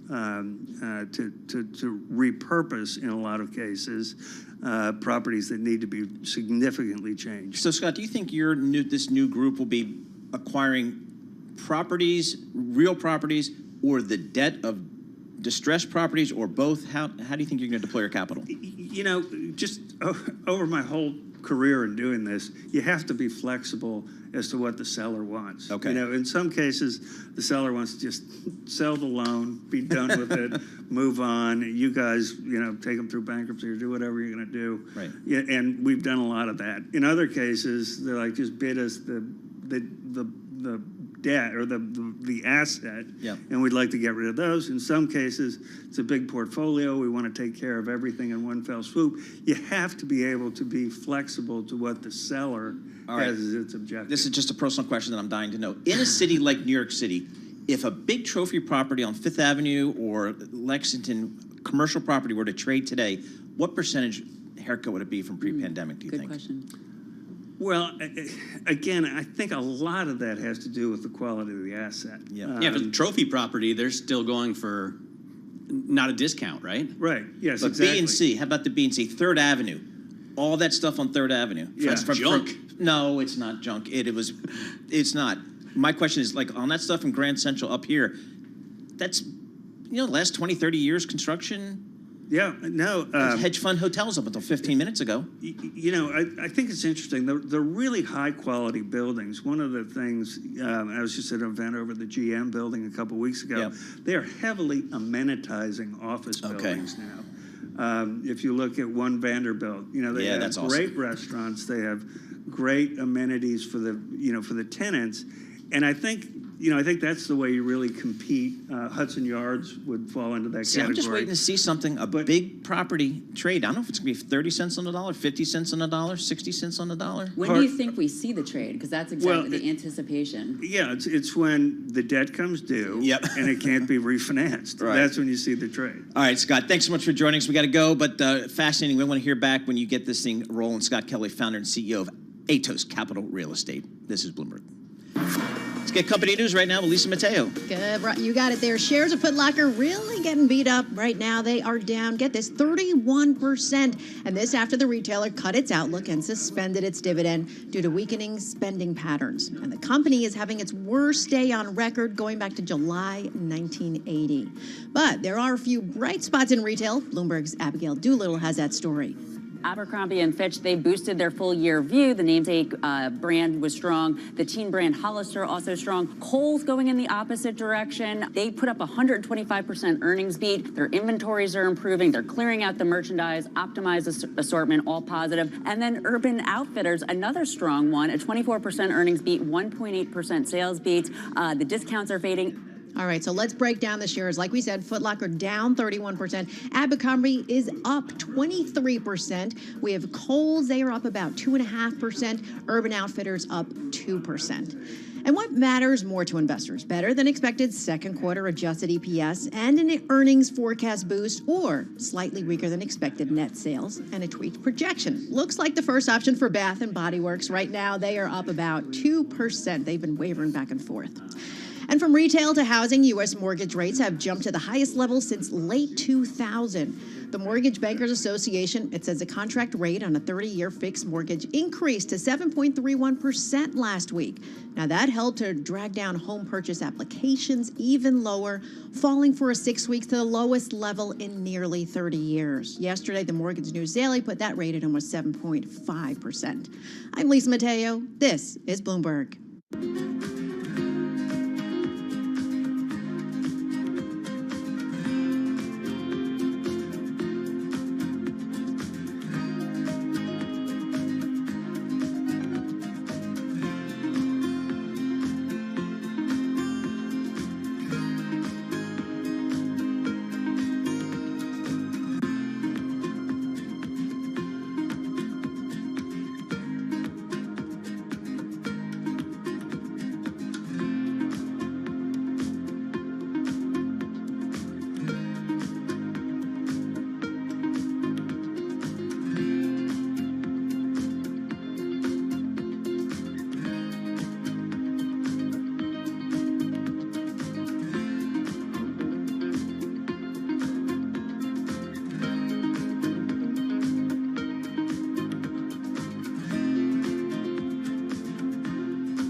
markets, headlines, and breaking news 24 hours a day at Bloomberg.com, on Bloomberg Television, and the Bloomberg Business app. This is a Bloomberg Business Flash.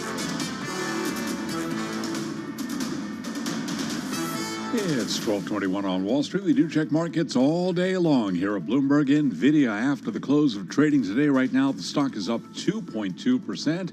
Year to date, NVIDIA shares higher now by 220%. We'll be all over those numbers as they break. We'll have it for you right here on Bloomberg Radio. The Dow, the S&P, and NASDAQ continue to push higher. S&P 500 index very close to session highs right now, up 40 points. That is a gain of 0.9%.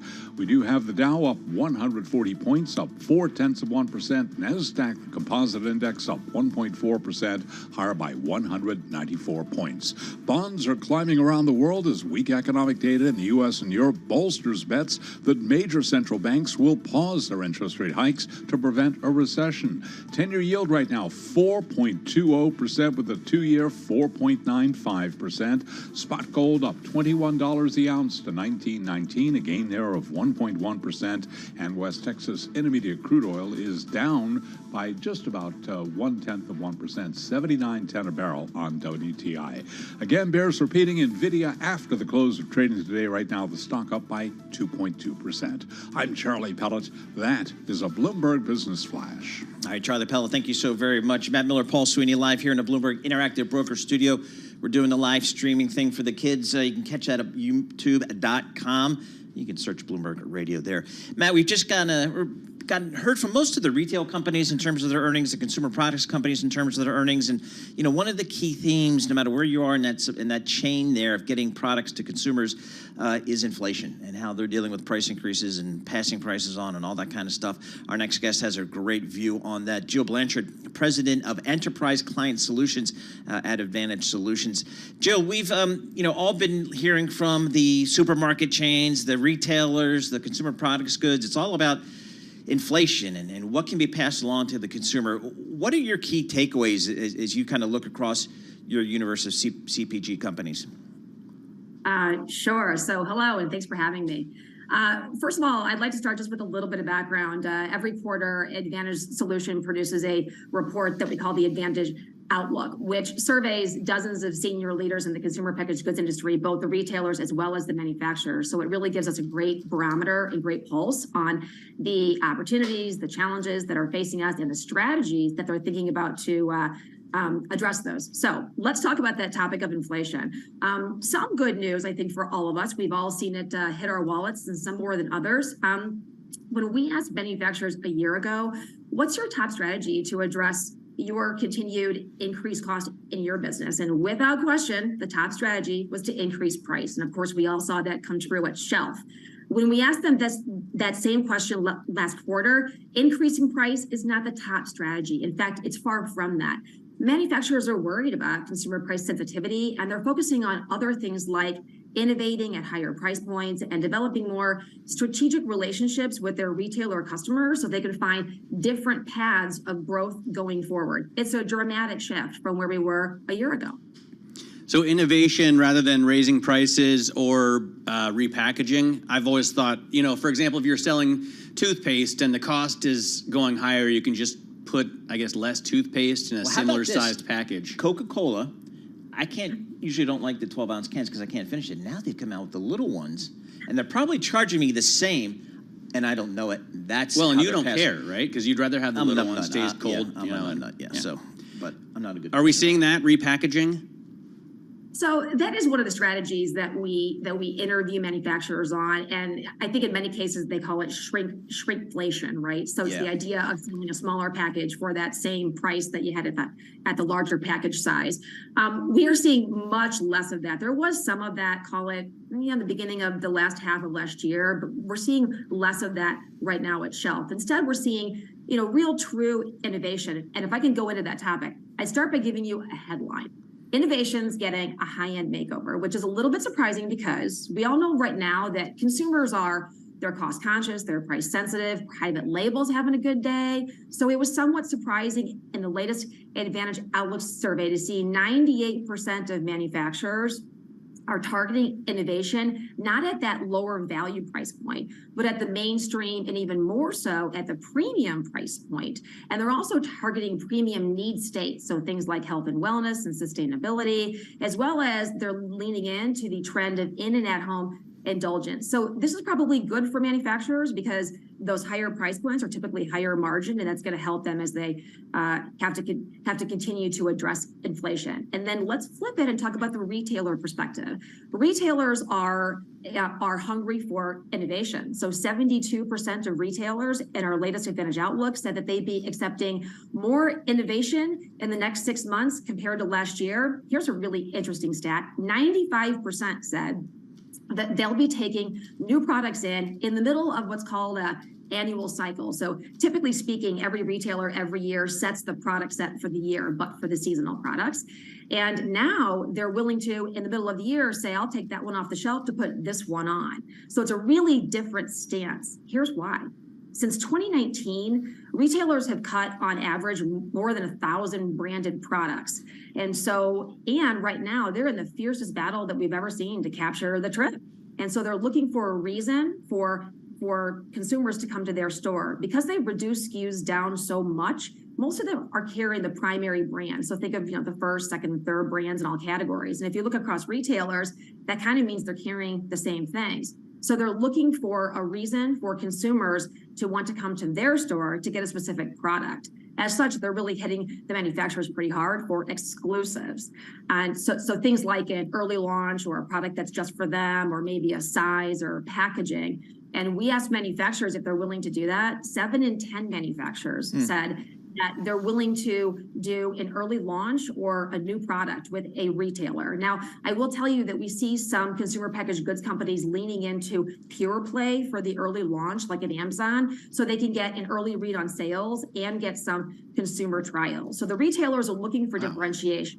Now, it's kind of like, I mean, it's a lot like the media, putting something on streaming at the same time as theaters. Yes. I think it's interesting. By the way, Jill, for those who don't know Advantage Solutions or the Advantage Outlook, give us the 30-second elevator pitch of this quarterly survey. Sure, yeah. So we do this quarterly survey, again, with our consumer packaged goods retailers and manufacturers on the hot trends. We have a unique perspective on the retail industry because we sit at the intersection of 4,000 consumer packaged goods companies and the largest U.S. retailers with an extensive reach and services that really ultimately help convert shoppers to buyers. As such, we're privy to how both brands and retailers are thinking about the future, and we get an early look into what we can expect to be the trends and the strategies over the next 6 to 12 months. That's really the basis of the Advantage Outlook survey. I did want to mention, if I can, one more thing, though, on retailers accepting innovation, because it's a tale of two cities. So it's not just about differentiation. They have to hit on another lever. Retailers are still reducing SKUs. So even though they've taken them down by a lot, they're actually still reducing more to make room for private label, to simplify their shelves. So for a manufacturer to get a product on shelf, they've got to show true incrementality to the category, meaning if you take my product on the shelf, it's not going to steal the sales from another product, but it's going to grow the category. So manufacturers have to hit both levers, both differentiation and incrementality. And if they really want to win, they'll get that hat trick and add exclusivity to it. Hey, Jill, one of the things you mentioned is private label. I've generally not the big shopper of the household, but what I have done is gone to a lot more private labels during this inflationary period. How representative am I of the consumer, and will I ever go back to those branded names? Great question on the going back, right? So first of all, I mentioned before, private label is having a good day. Private label growth is great, and it's better than branded, both on a dollar basis as well as a unit basis. And right now, what we really see with our manufacturer clients, so the big brands, is they're trying to find the right path forward to compete alongside private label. I think it's really interesting if you go back to that stat that I shared before on innovation. So 98% of manufacturers are targeting innovation at that mainstream and value. So that means only 2%, or really none, of the manufacturers are trying to compete at the value level with innovation. What that largely says is they're choosing to compete on price. So I think that we can say, if you take a real big step back at the shelf, I think we can see at that lower price point level, a lot of price competition. We're not going to see a lot of new products for the next 6 to 12 months. And at that upper end, more new products. Now, the second half of your question about whether or not you're going to go back to the brand, I think that's very still to be determined to play out. Yeah. Hey, just 30 seconds left, Jill. Talk to us about Walmart as a grocer. Not a lot of people recognize that. What did they just compete on sheer tonnage? Walmart competes, their main play is the everyday low price, right? So we call that the EDLP. That really is their main play, and they also look to have a great assortment. So they are a formidable competitor in grocery, and as you probably know, are doing pretty good right now compared to grocery. Now that ebbs and flows with the social and economic impacts that have been hitting the industry. So right now, it's flowing. Yep. All right, Jill, thank you so much for joining us. Really some great stuff there, a lot of good information. Jill Blanchard, President of Enterprise Client Solutions at Advantage Solutions, taking a look at the retail space, the consumer products, goods, the CPG space.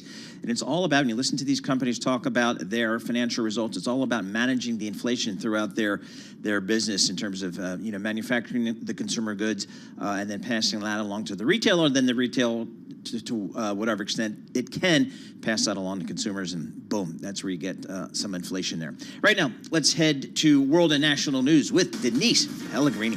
Hey there, Paul. We have Georgia on our minds today. Rudy Giuliani commenting as he heads to the Fulton County Jail in Georgia to surrender. I don't know if I plead today, but if I do, I plead not guilty. And I get photographed. Isn't that nice? A mugshot for the man who probably put the worst criminals of the 20th century in jail. Yeah, the former New York City mayor indicted along with Donald Trump and 17 other alleged co-conspirators on racketeering charges connected to an alleged plot to overthrow the results of the 2020 presidential election. The first debate for the candidates vying for the Republican presidential nomination is in Milwaukee tonight. Trump, of course, the frontrunner. He's sitting this one out. And Greg Valliere of AGF Investments says Trump has nothing to gain, really, when you think about it, from participating because Trump leads by about 40% in all of the key states. So it makes sense for Trump not to show up. He's got nothing to gain and everything to lose. But with a 40% lead, all of the other Republicans on the stage are underdogs. Yeah, and Valliere also says China, economic policy, and the war in Ukraine are all expected to be key topics of discussion tonight, along with abortion rights and immigration. The debate in Milwaukee starts at 9 p.m. Wall Street time. And are you thinking of calling in sick tomorrow? Because August 24th is apparently the day people most frequently tell their bosses they can't come in for a variety of reasons. The other day that workers typically fail to show up is February 13th, usually around Super Bowl and Valentine's Day, conveniently. And this is all according to a study by Flamingo, a company which helps companies manage employee absences and medical leave. So if you are thinking of calling in sick tomorrow, take solace, because your boss probably calling in sick too. Global News 24 hours a day, powered by more than 2,700 journalists and analysts.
markets, headlines, and breaking news 24 hours a day at Bloomberg.com, on Bloomberg Television, and the Bloomberg Business app. This is a Bloomberg Business Flash. It's 12:40 on Wall Street. We do focus on markets all day long here at Bloomberg. NVIDIA and Powell very much in focus. NVIDIA after the bell. Today we'll be all over those earnings as we get the numbers. Fed Chair Jay Powell speaks Friday morning. Bonds are climbing around the world as weak economic data in the U.S. and Europe bolsters bets that major central banks will pause their interest rate hikes to prevent a recession. We've got big tech leading gains in stocks ahead of NVIDIA's earnings. Right now, NVIDIA shares are up 2.3%. NASDAQ, the composite index, up 1.5%, higher by 207 points. The NASDAQ 100 index up now by 1.5%. S&P up 42. That is a gain of 1%. The Dow right now up 148, up by 0.4%. 10-year yield 4.21%, with a 2-year now yielding 4.93%. Spot gold up 1.2%, down $19.20 the ounce, back above 1900. West Texas Intermediate crude down another 0.6%, 79.16 a barrel. Well, this week's Fed speech from Fed Chair Jay Powell will be very much in focus later in the week at Jackson Hole. Dean Mackey is chief economist at Point72, and he was a guest this morning on Bloomberg Surveillance. I don't think he's going to make clear whether the Fed's going to raise rates one more time, as their forecast suggests, and I don't think he's going to make clear when rates are going to be cut. I think instead what we're likely to hear is him talking about how they're going to make those decisions. You will hear a lot about him being the Fed being data dependent, about them needing to get inflation down to 2% over time. And so I think those are the kinds of things he'll be talking about. And you can hear more of that conversation with Dean Mackey on the Surveillance podcast. You can download it wherever you get your podcasts. Foot Locker shares plummeting after cutting its full-year forecast and reporting results that fell short of expectations. Foot Locker shares down now by 30%. Also reporting earnings this morning, department store chain Kohl's Corp. It is up now by 3.6%. Briefly, Urban Outfitters shares, they're advancing 2.3%. Abercrombie & Fitch, after earnings, surging 22.6%. And that is a Bloomberg Business Flash.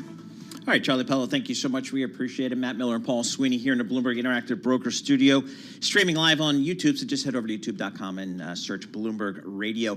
As Charlie was just reporting, it is all about NVIDIA reporting earnings after the close today. And it's really a story of AI. That has really taken over the narrative of that company, of the tech space in general, and certainly a certain part of the equity markets overall and the risk markets overall is how big is this going to be? Francis O joins us. He's the APAC CEO and head of AI ETFs at Craft Technologies. Francis, thanks so much for joining us here again in our Bloomberg Interactive Broker Studio. You're based in Hong Kong, but we see you every month or two over here. Yeah, thank you. Thank you for having me on the poll. Yeah, very excited to be here. You guys are going to be at the presentation to New York Stock Exchange tomorrow. I guess you're launching another or an ETF. Talk to us about that ETF. That's an AI-focused ETF. Yes. ETF, sorry. Right. So we have the special the conference or the presentation at the New York Stock Exchange tomorrow, together our the latest partner, LG AI Research.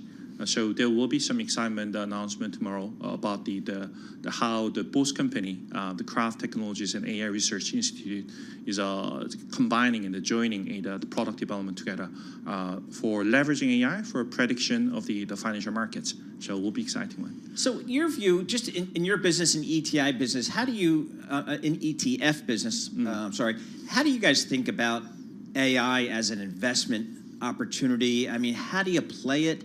What are you hearing from some of the people you talk with in terms of investing in AI? Sure. So AI becomes the kind of becomes a normal tool for the most of the user base of investors right now. So day-to-day basis, we have a more increasing use of AI in our daily life, and then I believe that there is definitely the big trends for the financial investment market as well. So we are not the only one in this space. There are many more, and I believe there are a little bit of skepticism of whether the humans still can rely on the AI for the stock market or the stock picking, etc. But it will be. I personally think that it will be just the issue, just a matter of time. Think about when the first passive index or the passive ETF has been introduced to the market, there has been a lot of the question mark. Should I invest into the passive ETF or not? For myself, technically, the passive ETF or the passive indexing product is kind of the biggest trend we've been seeing for the last couple of decades, which is a less human involvement into the portfolio management. So it's not active manager, it's a rule-based. Pretty much we can say it's a routine or pretty much of the automatic way of the portfolio management. It has been adopted by the investors. I think the AI leveraging is a prediction power for the portfolio selection, stock selection or asset allocation. It will be much more common a way of investing in a couple of years of time. Well, now we have, again, the initial wave of ETFs were passive, as you mentioned, and the big advantage was cost relative to the mutual fund. Exactly. Now we have active ETFs. Right. And that, to me, reduces the cost advantage relative to a mutual fund. What are the offsetting advantages, I guess? Right. So the offsetting advantage is the managing the portfolio in an unemotional basis. So think about like the famous research paper from the S&P indices, SPIVA, which is comparing the active portfolio management versus S&P 500. Over the for the last 15 years, based on my best knowledge, only the less than 5% of active portfolio manager has been beating up the markets. Yep. There could be various type of reasons. Cost could be one of it, and the other one is the changes of the portfolio manager or the inconsistency of the investment philosophy could be it. But I think the biggest part is the emotional, the biases of the human portfolio manager has a naturally inherited or the not free from. And leveraging AI, it doesn't guarantee that every single AI model is delivering outperformance to the market, but at least one of the biggest advantages of using AI is the approaching to the stock market or the investments with an unemotional basis. You guys have an AI risk indicator. What is that? So AI risk indicator, one of our tools to navigating the market downside, potential downside events right now by processing 70 different type of the input data using our own proprietary machine learning technologies. So right now, we haven't seen interesting changes over the couple of the weeks. So beginning of the August this year, our AI risk indicator start to increasing its risk level a little bit higher and higher. So right now we are seeing around 17 of our AI risk indicator number, which means if you're the S&P 5 investors, our AI risk indicator is telling you that maybe having a 70% of your S&P 5 exposure. 17. I'm sorry. 17% of your portfolio into the either cash or the short duration fixed income investment tool at this moment. Right. Okay, and maybe a more normalized level would be a lower number? Yes. Zero means that 100% participation in equity. Okay. So zero means the low risk, is a higher is the higher risk anticipation. Back to the Silicon Valley Bank collapse in the early March. Yep. We were seeing the number was an increase somewhere up to the 70-ish. Okay. 70. Okay, 70, definitely. Yes. All right. So, Francis, you live in Hong Kong. Hong Kong is one of my favorite cities on the planet. Can I go back to Hong Kong now? Yeah, it's fully open. Fully open. Fully open. No restriction, no visa preparation, Okay. or the no COVID-19 Okay. stamp needed. So you can. Are you seeing global tourists come back to Hong Kong? Yes, it's truly, especially from the mainland China. There are Okay. a lot of tourists coming back to the Hong Kong market. So every shops are quite busy. The restaurants are hard to book, and then Right. not only for the mainland China, pretty much of the globally, even the U.S. The citizens are visiting Hong Kong. Now, are people coming back to the office in Hong Kong? Oh, that could be slightly different phenomenon compared to the U.S. I know in the U.S. still the work from home is still common. For Hong Kong is not anymore. Okay. So pretty much of the most financial institutions and companies they actually asking the people to come back to the office. Okay. Yeah. All right. Good stuff. Bloomberg has a big presence in Hong Kong. Bloomberg Intelligence, a business I used to help manage. We have a big group of analysts covering Asia from Hong Kong, so it's an important place for Bloomberg. And it's good to see that city getting back on its feet and getting back open to the world. Great city. Francis Oh, APAC CEO and head of AI ETFs for Craft Technologies. APAC joining us in here, giving us the latest on the AI space, how it relates to ETFs. A nice intersection there. We're going to have more coming up. This is Bloomberg. Let's get some company news right now with Lisa Mateo. Hey there, Paul. General Motors is planning to eliminate about 200 engineering jobs. Bloomberg's Scott Carr has more. Automotive News says the workers will be able to move their jobs to others within the company. It's apparently being done in an effort to reduce complexity. During GM's second quarter earnings call in July, CEO Mary Barra reportedly said the company's launching a new strategy called Winning with Simplicity, meant to lower design and engineering costs. And shares of GM right now, they are up more than 1%. Advance Auto Parts has a new CEO. The company announced Shane O'Kelly, the head of Home Depot's HD supply unit, will be its new chief. That's effective September 11th. O'Kelly will replace Tom Greco, who announced his retirement plans earlier this year. And the company also reported adjusted earnings per share that missed estimates, and it lowered its outlook. Let's take a look at how all of this is impacting shares right now. Advance Auto Parts right now down just a fraction. Citigroup is making big changes to its checking account lineup. Bloomberg's Gina Cervetti has that report. The company is ditching standard account packages and will instead adopt relationship tiers that are based on customers' deposit and investment accounts. As customers put more money into their Citigroup accounts, they will automatically be moved into new ones that offer more rewards. Now, checking with shares of Citi right now, they are up just a fraction. And high prescription drug prices, well, they're driving up employers' health care costs. Companies that provide health care to their employees expect their premiums to jump about 6% this year and next. Now, the Business Group on Health says pharmacy costs accounted for nearly a quarter of all health care spending last year. I'm Lisa Mateo, and this is Bloomberg.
This is Bloomberg Markets with Paul Sweeney and Matt Miller on Bloomberg Radio. All right, Matt Miller, Paul Sweeney here in the Bloomberg Interactive Broker Studio in New York City, looking at these markets. Solid day for the equity markets here. The S&P up a solid 1%, NASDAQ up 1.5%. A lot to do with the yield space. We got yields pulling back after a surge really in the month of August. The 2-year Treasury down 10 basis points, 4.94%. Your 10-year off 12 basis points, 4.20 on your 10-year.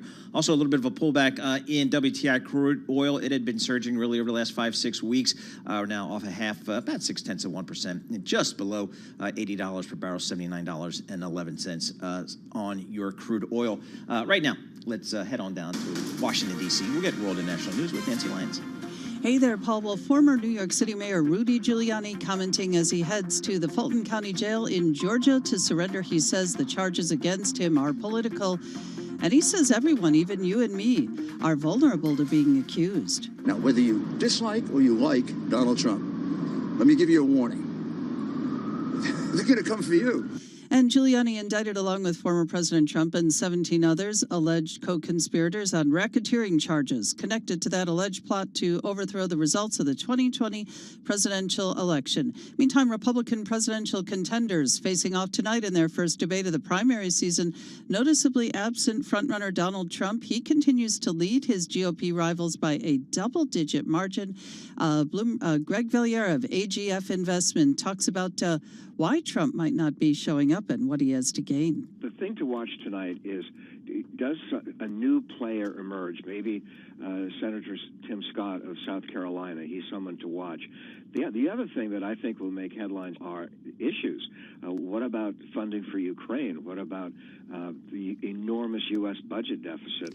And Valliere also says with Trump having that double-digit lead, it's really not valuable for him to appear at that debate.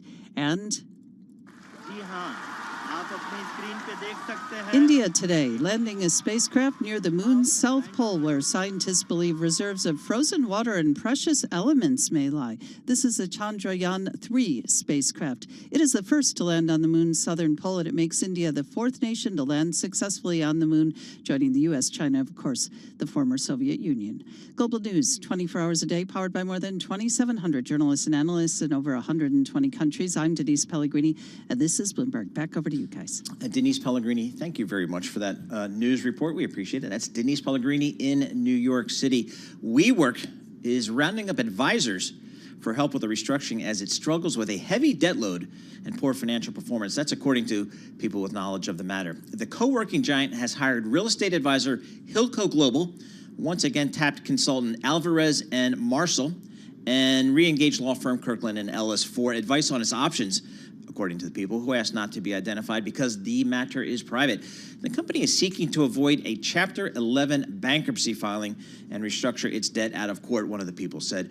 WeWork's ability to stave off a bankruptcy filing will depend in large part on whether it can terminate or renegotiate a substantial number of its leases in more expensive markets, people said. We will continue to invest in our product offerings while simultaneously taking necessary steps to reduce rent and tenancy costs. Our members remain our priority, and regardless of any near-term actions we may take, we will continue to operate and serve them for the long term, a representative for WeWork said in a statement. WeWork earlier this month told investors that it is, quote, substantial doubt about its ability to stay in business. The company will focus over the next year on cutting rental costs, negotiating more favorable leases, boosting revenue, and raising money, it said in a statement at the time. So remember, the company went public through a combination with a special purpose acquisition vehicle in 2021. Its shares have plunged 97% in the last year, and its debt has fallen into deep distress just months after it reached a sweeping debt-cutting deal with some of its creditors. So we'll stay on top of the WeWork story. The market's chugging right along here. Of course, the big event will be after the close. NVIDIA reporting numbers, a big tech company, a big bellwether for the tech space, and even a bellwether for some of the growthy parts of this market. S&P 500 up 0.9%. Sound on with Joe Matthew, Washington, D.C. It starts right now.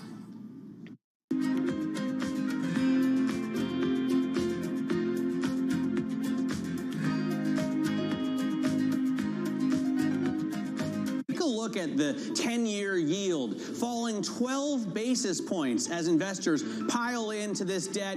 Just 2 sessions ago, we hit 434, which is the highest level we've hit on the 10-year since 2007. So we've seen some big gains, and it looks like investors want those returns. They're buying these bonds. Bloomberg U.S. Dollar Index coming down just about 0.3%.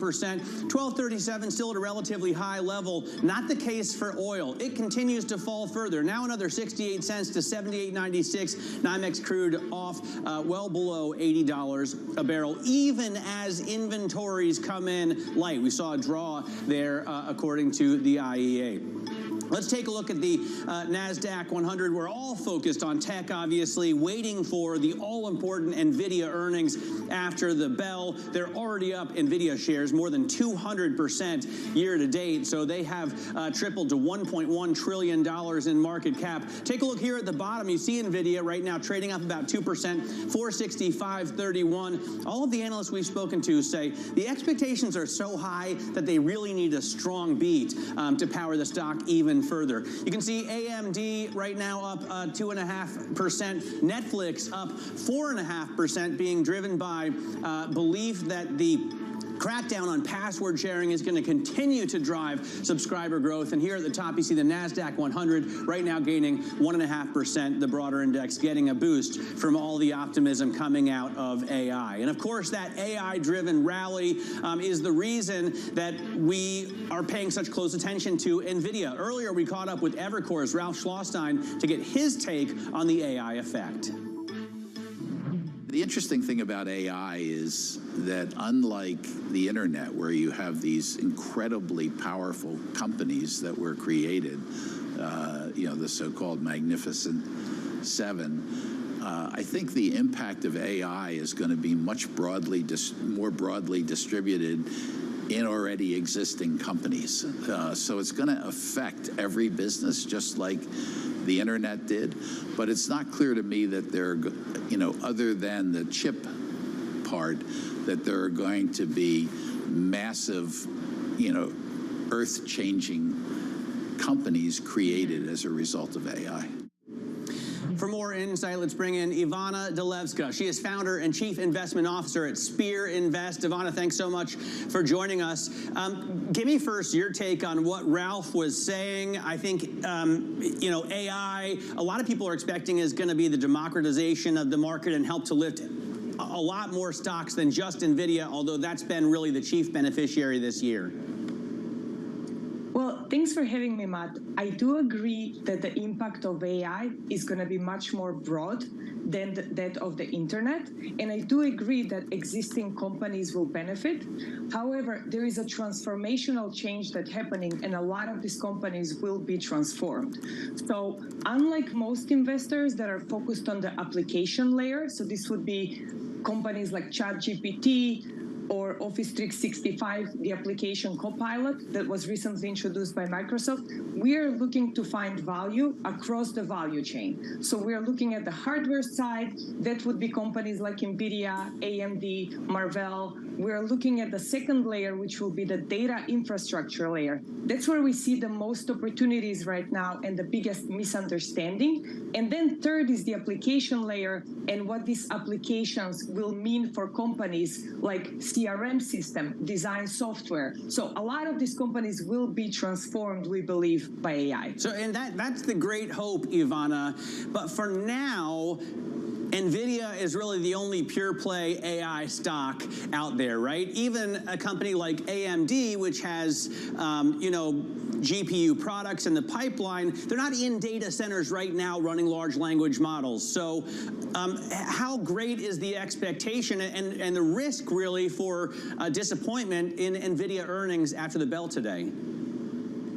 So you're spot on, Matt. The only place we're seeing real numbers show up is NVIDIA.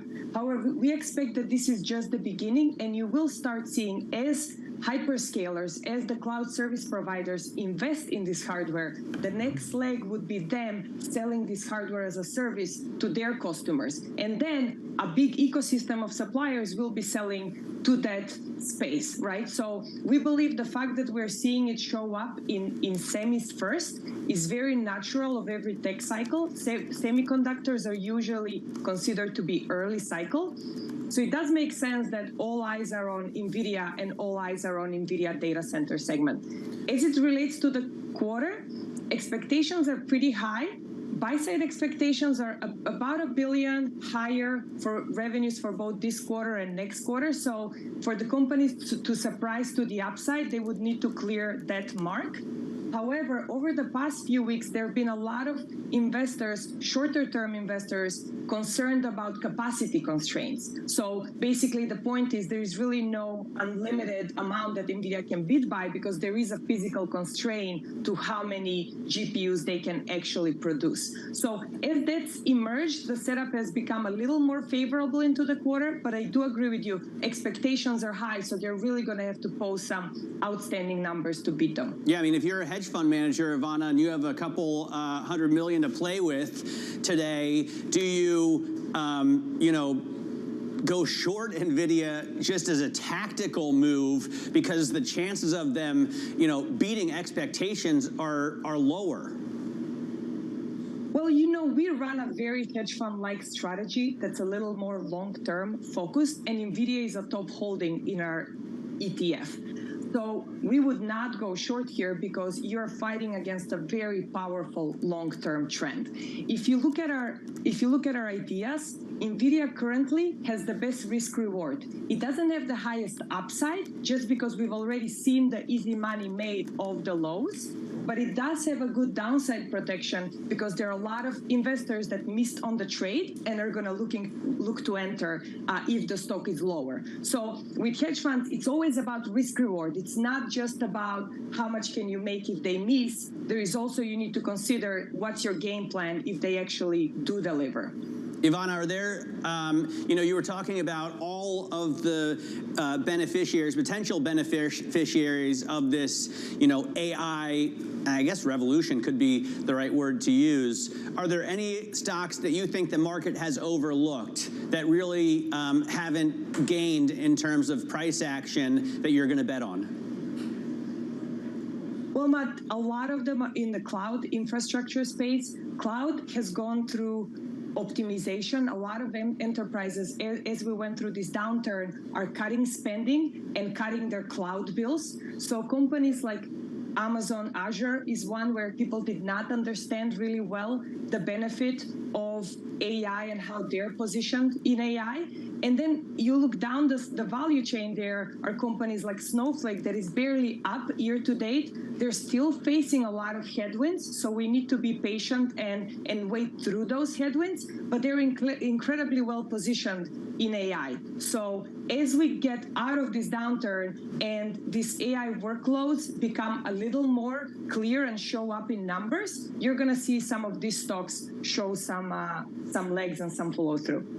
Ivana, great talking to you today. Thanks so much for your time. Ivana Delevska there of Spear Invest. She is the founder and the CIO. She's going to be back with us after the close as soon as NVIDIA's earnings are released, and we'll get then her insights when we have the results in hand. Up next, Scott Kelly of Atos joins us to discuss his real estate outlook as we learn that mortgage rates hit the highest level in 23 years, and office is a big worry for some. He thinks it could be a big opportunity as well. This is Bloomberg.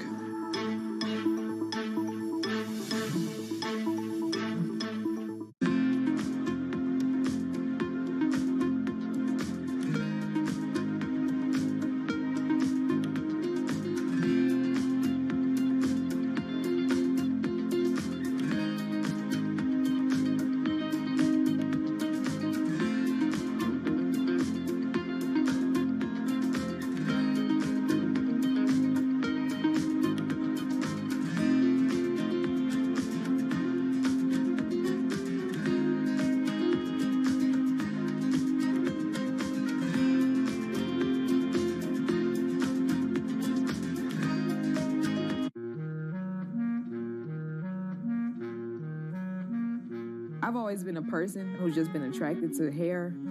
I like to sit and think and theorize how I can manifest these visions that I have for braiding and how I can take something that may seem like it's a line drawing in my mind and apply that to someone's scalp.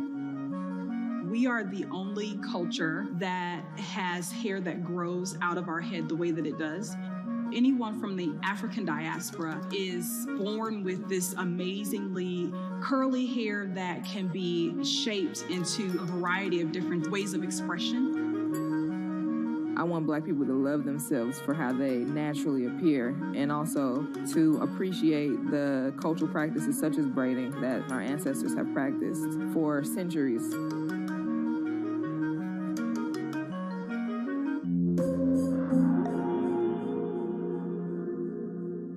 Business Week Radio, live weekday afternoons at 3 p.m. Eastern. We got a little bit of talking. But are you guys ready? Harnessing the power of Bloomberg Business Week, Carol Masser and Tim Stanovic bring you the latest news from the worlds of business, technology, politics, and more. How does the Fed play into this and what the Fed does potentially? This is so exhausting and this is so all-encompassing. Listen on Bloomberg Radio and streaming on YouTube and Bloomberg Originals.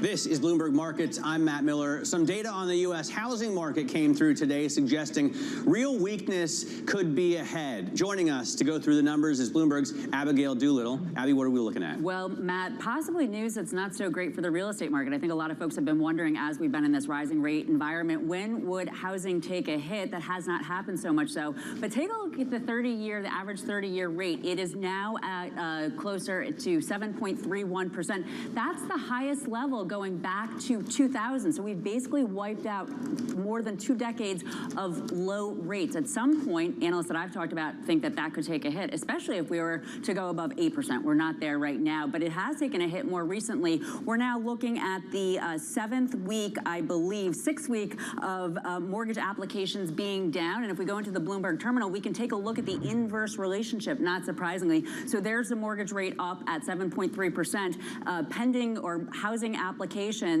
at a level not seen, Matt, since 1995. That's really pretty incredible. Now, a lot of folks are telling me that in the existing home sales, one thing that's happening, it's logjam because there's not a lot of supply. People who refinanced during the pandemic, they have a 2% rate. Who wants to buy a new house at 7.3%? So there's not a lot of supply. Who is that helping? Well, the home builders. If we take a look at the home builders on the year, we are going to see big gains here. And of course, we also had new home sales come out today, beating the number at 714,000 versus the estimate of just a little bit above 700,000. Good trade here. I think last year it was a bit of a rough ride, but those investors who stayed patient with home builders, well, they're doing pretty well, Matt. Yeah, they don't have to compete with pre-existing home sales anymore because those are dropping, as we saw from some other data this morning. Abigail, you're going to come over and join us right now because we're going to speak with Scott Kelly. He's the founder and CEO of Atos Capital Real Estate. They've acquired more than $10 billion of real estate and real estate-related investments since inception. And Scott, great to have you as well with us here in studio. We were talking a little bit earlier this morning about the situation in commercial real estate and office, but I want to first get your take on housing because with mortgage rates this high, you know, the highest they've been this century, really, what does that mean for the market? Well, I think Abigail's point was exactly right. You have people that have very low mortgages today that were put in place sort of in the zero interest rate environment we went through, and it's tough to sell a house subject to a 3% mortgage and buy a new one subject to a 7.5% mortgage. That math just doesn't work. So you have kind of a dearth of sellers from that perspective. In addition, you know, people are generally concerned about the economy, and for most people, their largest asset is their home. And I just don't think in a relatively pessimistic outlook, which most every survey says people are concerned about the economy going forward and economic conditions, I think that makes it hard to sort of make the biggest purchase of your life if that's the mindset that most people have. And then third, I think you also have people putting off getting married. That's coming later and later, and therefore household formations where people want to buy houses are are being put off as well. So, yes, and the home builders also, remember, they cut back dramatically the amount of inventory they were working on during the COVID period. So they're kind of playing catch up as well. But they are people that are sellers. It's not, their job is to sell the homes once they're built. So that is the natural place where I think you'll see more activity. Yeah, and then that certainly seems to be the case with those new home sales numbers. But in terms of pain, we haven't seen too much pain in housing. Where we have seen a lot of pain, though, is commercial real estate, in particular office. That happens to be your specialty. Your firm has more than $10 billion worth of real estate investments made in Asia, and that's your specialty. But because of what's happening with office right now, there's been a lot of pain. Brookfield, Blackstone, other big players have defaulted on trophy properties. You think that a really big opportunity is ahead? We do, and we don't necessarily see it solely in office, and probably office is the trickiest of all of the asset classes. But again, you do see a tough time in the economic cycle, and there are big cyclical, there are big secular and demographic shifts going on in the country where people are moving south. They're moving out of the high tax states, out of California, out of New York, into Texas, into Florida. And so, there are real estate markets which are very strong, particularly in the residential area, which is where we've focused on apartments a lot in these growth markets.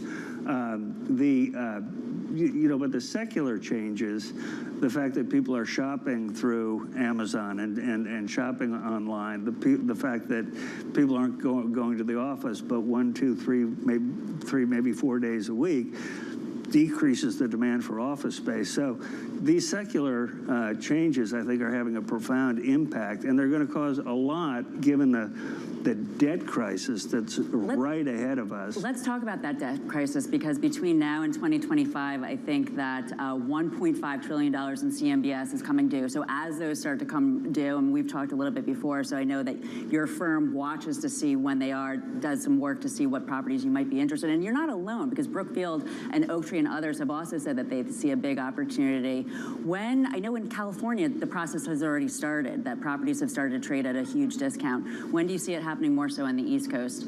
Well, I think it's starting right now. I mean, there's a process that it goes through before they try to work out the loans. If you're a bank or an insurance company, you try to work out the loan, and then if you can't do it, they end up liquidating the underlying collateral. Same thing with the CMBS, where it goes into a servicer, and then ultimately the collateral gets liquidated. But I think the big headline news is just how massive this issue is, how big.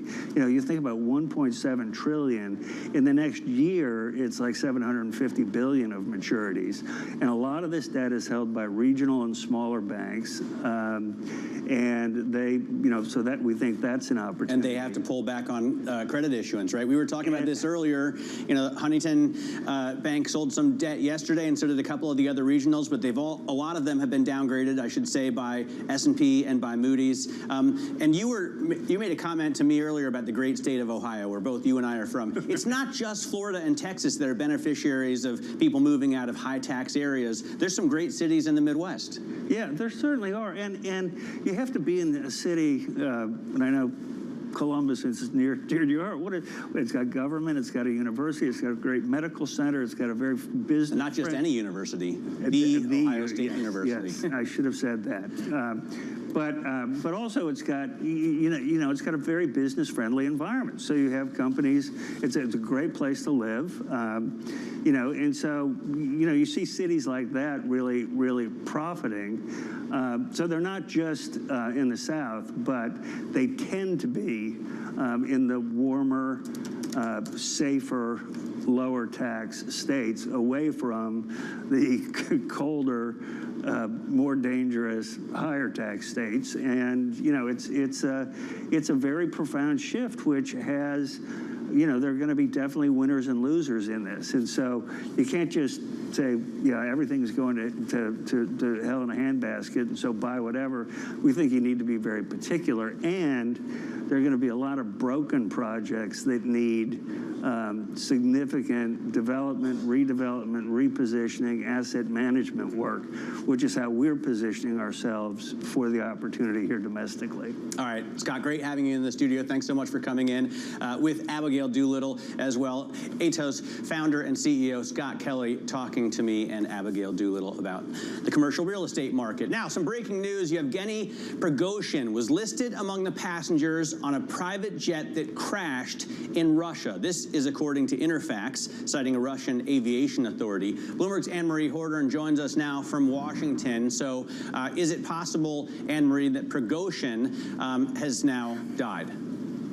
Well, according to what the AP is reporting, citing these Russian news outlets who are citing the Russian aviation, is that this was a private jet, and Yevgeny Prigozhin does seem to be an individual who was on that manifest of this private jet going from Moscow to St. Petersburg. Of course, just 2 days ago was the first time we've heard from Prigozhin, who was really exiled almost to Belarus. This was the deal he struck with Putin after that failed mutiny we had saw from the mercenary leader. This video he had put out, he was talking about freeing the continent of Africa, wearing camouflage. He had a rifle. We think potentially at that moment he was in Africa or the footage of this video was in Africa. But we did hear from him just 2 days ago in one of these videos. But it does seem, according to these news outlets, these are Russian state-affiliated news services, are talking about a private jet, a business jet that he was on, that has now crashed. So Yevgeny Prigozhin potentially has died. Right. We should make clear that Bloomberg has not independently verified these reports, but we are hearing from Russian news agencies and from Russian aviation authorities that Yevgeny Prigozhin is at least listed among the passengers on a private jet that has crashed. What was his relationship like most recently with Vladimir Putin? Well, it was a difficult one, of course, because he led this failed mutiny. He really had his troops on board to go right into the Red Square, right to Moscow, because he wanted to speak to President Putin, and then it was called off. It was brokered by Belarus leader Alexander Lukashenko. And then what you had then is Yevgeny Prigozhin basically no longer being the leader of the Wagner mercenary group, which for years he really was pushing Putin's foreign policy, whether it was in Syria, whether it was in Africa. He was the individual who was pushing Putin's foreign policy via the Wagner group in these places. So he's been living outside of that apparatus, outside of that close relationship with President Putin. President Putin wanted to do an investigation into this, but then it really became a mute topic, something that they didn't want to no longer discuss.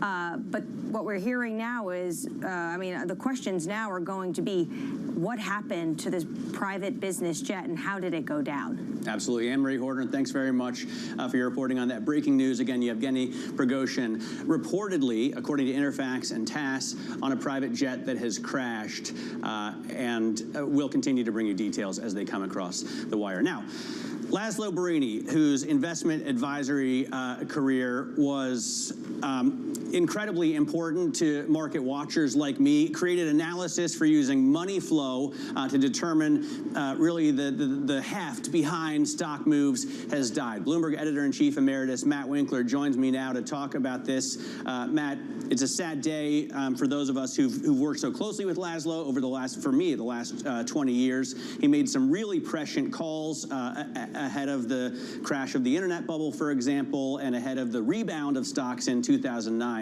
What can you tell us? I can tell you that of all the people who you could say are the patriarchs of the modern stock market, he's right at the top of the list. And he's right at the top of the list because, as you say, very early on, long before there were exchange-traded funds, he was the pioneer who brought to people's attention this whole notion of money flow and what it means to individual stocks and the stock market as a whole. And that goes all the way back to the 90s, as you say.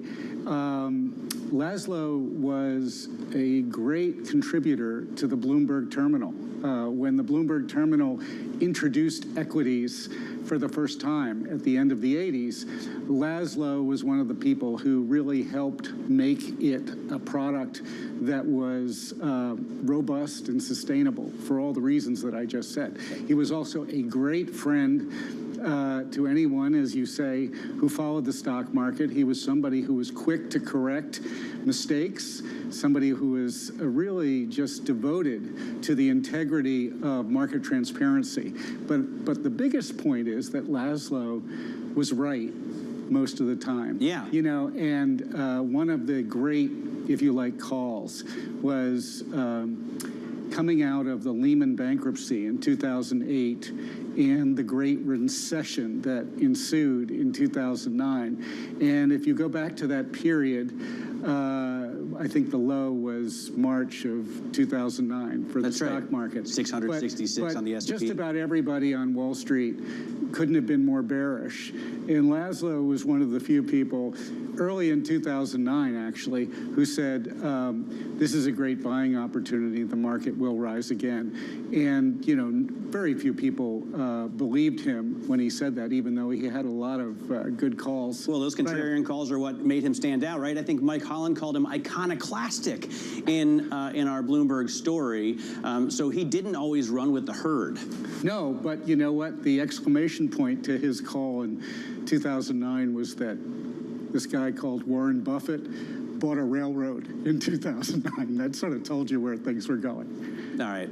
Matt, thanks so much for joining us such short notice. Matt Winkler, Bloomberg editor-in-chief emeritus, talking to us about Laszlo Barini. He has died at the age of 79. This is Bloomberg.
We've invested more than $10 million in our employees over the past year, and we're going to continue to invest more. We're testing 4-day work weeks to help, especially our working parents kind of juggle that balance between childcare and your work. I know I deal with that all the time. This is really a people-first company. And even in an inflationary environment, you're going to see us continue to lead with our people. Do you worry at all about a price-wage spiral, not just here, but in the industry, in the economy? Yes, and I think that, this is something that, many business leaders are focused on, and, time will tell kind of how all of this lands. I think the wage price spiral continues for quite some time, and I think we probably have been a lot less aggressive than we can be, and than many other companies have been. In terms of raising prices? Yes, we've taken our time. If you look at the 20-year history of pricing in this company, we've taken about 2% a year on average. We've never taken what we could. We've always taken what we should. We have to pay people more. We have been, and will continue to do so. We'll take a little bit of a margin compression on that, as we've had to, and I think that's the right thing, so that for the long term, Shake Shack continues to be what we're building, which is the next generation's burger joint.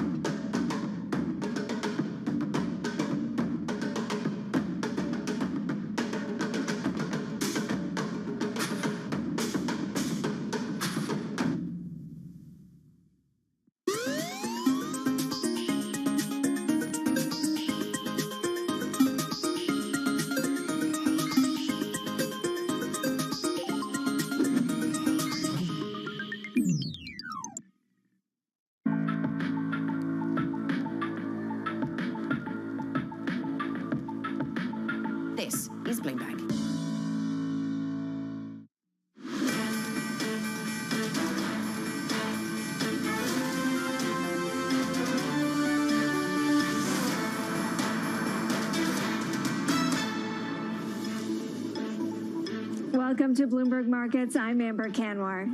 And I'm Matt Miller. Let's take a quick check on the markets at this hour. It looks like we're hitting a session high on the S&P as well as a session low on 10-year yield. So it's kind of a buy everything rally, right? Buy price up, yield down. So right now we see the S&P 500 gaining 1.2%, really being pushed up by tech stocks. 4,440, the level there, and we're seeing the 10-year yield, which had risen dramatically. I mean, like 50 basis points in 3 or 4 sessions, now down 13 basis points today. So 419.77, we're essentially at 420 on the 10-year as investors buy those bonds. The Bloomberg U.S. Dollar Index right now off about 1/3 of 1%, 1236.79, so still at a relatively high level. And we do see NYMEX crude coming down, still below $80 a barrel for West Texas Intermediate right now off 34 cents at $79.31. Amber? Well, it's a buy everything day except for some retailers. We are seeing big pain here, especially when it comes to Foot Locker. They came out with an abysmal quarter. Sales plunging. They cut their forecast. They're suspending their dividend. And like Dick's Sporting Goods yesterday, in part, they are blaming a rise in theft. Now, on the flip side, this is also affecting others in the space. You're seeing Nike trade at the lowest level since the fall of 2022. On the flip side, we are seeing some positive signs, as you mentioned, Matt, in the tech space. Netflix is actually one of the best percentage gainers right now. There's a report suggesting that their password crackdown is working. More people are signing up legitimately with Netflix, and so you see the stock rallying in kind. And NVIDIA, well, these are some people that are buying into what is certainly to be a set of earnings that deliver some fireworks tonight. Yeah, absolutely. An earnings report that I think we're all going to be watching very closely. Let's talk about, though, the broader economy, global economic data and services and manufacturing helping to fuel the narrative in the session today. Earlier, we heard from Chris Williamson from S&P Global about the numbers and what they mean for jobs. In the UK and Eurozone as a whole, the worst since 2013, US stagnating. But these are consistent with sort of stalled or 0.2, 0.3% GDP contraction. So nothing major at the moment. But if you keep hiking, these are going to get worse, and you are going to get a Q3 downturn, feed through to a Q4 downturn, recession, and that's going to hit confidence further and cause a deeper problem. Let's bring in Bloomberg Economics Chief Economist Anna Wong, as well as Bloomberg Intelligence Chief Rate Strategist Ira Jersey, because not only have we had payrolls reduced by $306,000 after the fact, we had housing, new housing sales that were higher than had been anticipated, much higher, certainly in a month-over-month basis, and we also had an auction, a 20-year Treasury auction today. So a lot to talk about. Ira, let me start with you on the auction. What did we see? Yeah, the auction tailed a little bit, so it came in a little bit higher than anticipation, but the demand was okay. And I think that the higher yields you mentioned at the top of the block here, Matt, just has been helping to draw in some investors. And certainly when you get a day like we've had today, some people are a little bit in a FOMO mode where they're really worried about missing out on these higher yields. So why not get a few if you can get so at auction without having to pay a bid offer? Well, and it's coming on a day where economic data out of Europe and out of U.S. has painted a picture of a slowdown, both on the manufacturing side and the services side. Anna, how are you thinking about this? Are we back in this dynamic of bad news is good news when it comes to, maybe then the ECB and the Fed aren't as aggressive? I think bad news is good news only applies if you think that the bad news points to a soft landing. But if bad news point to impending recession, I think everything ultimately will be down. So the way my team has been thinking is that we have been saying that the jobs market is softer than it seems for most of this year, and also that the so-called resilient consumption is just a mirage. People are basically spending what money they don't have. They're spending on credit. And later this year, when credit companies pull back, then consumption is going to fall. I mean, we've already seen credit contractions, considerable credit contractions, right, Anna, because of the regional bank I guess crisis is a word that we can use in this situation. Now we're getting downgrades from S&P and Moody's. When are we going to get, the real results of consumers that have overreached and, the fiscal spending taps being turned off? You know, Matt, credit ratings and also consumers' credit scores are very pro-cyclical. So widening and corporate spreads only happen as you start getting into a downturn where their credit rating gets slashed and suddenly their borrowing cost non-linear increase. So are consumers' balance sheets. So if their credit scores start falling because of rising delinquency, then it's harder for them to continue to borrow. So we're starting to see those early dynamics of a downturn, but not yet in full-fledged yet. But I expect that by the end of this year, we are going to see consumer delinquency at levels that you last see in 2010. Ira, let's put it all together. This is all leading up to Jackson Hole, Jerome Powell's speech on Friday. Where could we get sort of a surprise and a shock to the market? Yeah, I think a surprise might be at this point, given the mix of the data that we've seen, would be if he was significantly more hawkish than he was at the July meeting. That would probably put, bond yields back up toward multi-decade highs yet again. I can't say multi-decade, but, 15-year highs yet again. On the other side, right, it would also be a bit, I think it would be surprising if he said anything much different than what he said at the July meeting, right? Like, not much has changed in terms of the data flow. Even though some data is missed, some data is beat, it's in aggregate, it's like, okay, we're chugging along. Maybe we will have a soft landing, maybe we won't. But there's no reason at this point for Jay Powell, just having a couple of weeks ago spoken to us, to change the tone of the Fed rhetoric. So I think for the rates market, that means that we're probably going to wind up finding some new range that we're in, and maybe we just saw the high of that range recently, and we could hover between 4% and call it 4.3% on 10-year yields for some period of time until the narrative changes or the data, as Anna suggests, if the data deteriorates as she thinks, then we can wind up getting lower yields and see a bit of a rally in the bond market. All right, Ira, thanks very much for joining us. Ira Jersey, our chief U.S. rate strategist, and Anna Wong, our chief economist for Bloomberg Economics. Really appreciate your time as well. Coming up, Foot Locker, among the retailers cutting sales forecasts as many expect a slowdown in spending. Anna was talking about that. It's our stock of the hour next. This is Bloomberg.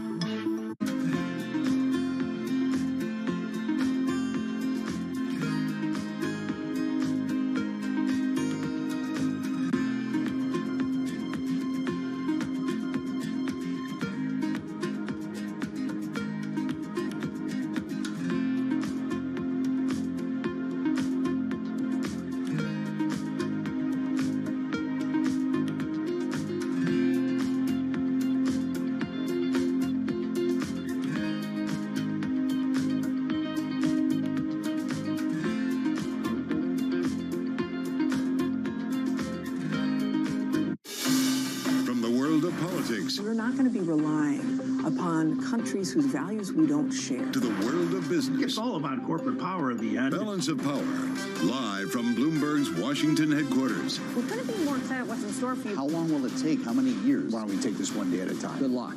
Everybody has a perspective. Every weekday at 5 p.m. Eastern Time. Join hosts Anne-Marie Hordern. It's the one area, really, of bipartisanship. Well, I think we're getting more of it. That's optimistic. And Joe Matthew. The debt ceiling is looming. How close are we going to get to the line before you start to worry? Alongside Kaylee Langs. The door was open for regulators to do more, and that puts the Fed between a rock and a hard place. As they deliver news. This is such an important economic issue. He's no longer trying to run away from that. Really blew some minds. Insight. We can both invest in law enforcement and also make sure that communities feel safe in their own skin. And analysis. I think your audience will get this more than most. This is not the Republican Party that you know. It allows him to do what he did so successfully in 2020, which is run against crazy. From and about politics' biggest power players. This was the zombie case that and it's now more than well alive. That's for sure, with 2 more potentially to come. I'm willing to have this battle. It is vitally important. This is the intersection of Washington and Wall Street. Bringing people directly to the decision makers that impact your investments and your life. Balance of Power,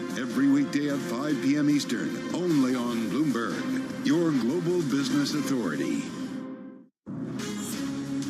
From the beating heart of global finance, economics, and politics, and wherever newsmakers are moving markets, Bloomberg brings you conversations that allow for deep discussions and important insights. How has that shaped your strategy for the bank? Is this a new normal? Is this like a catalyst? Do you think we're in a new phase for dividend policy overall? That's a great question. I'm Francine Lacqua, and this is The Pulse, every weekday at 9 a.m. only on Bloomberg. From New York City, From London, in Sydney, from Washington, in Tokyo, 9 a.m. in Beijing and Shanghai. Good morning, everyone. have a great evening. Here's what I'm watching. You do not want to miss this Is story. there the kind of upside?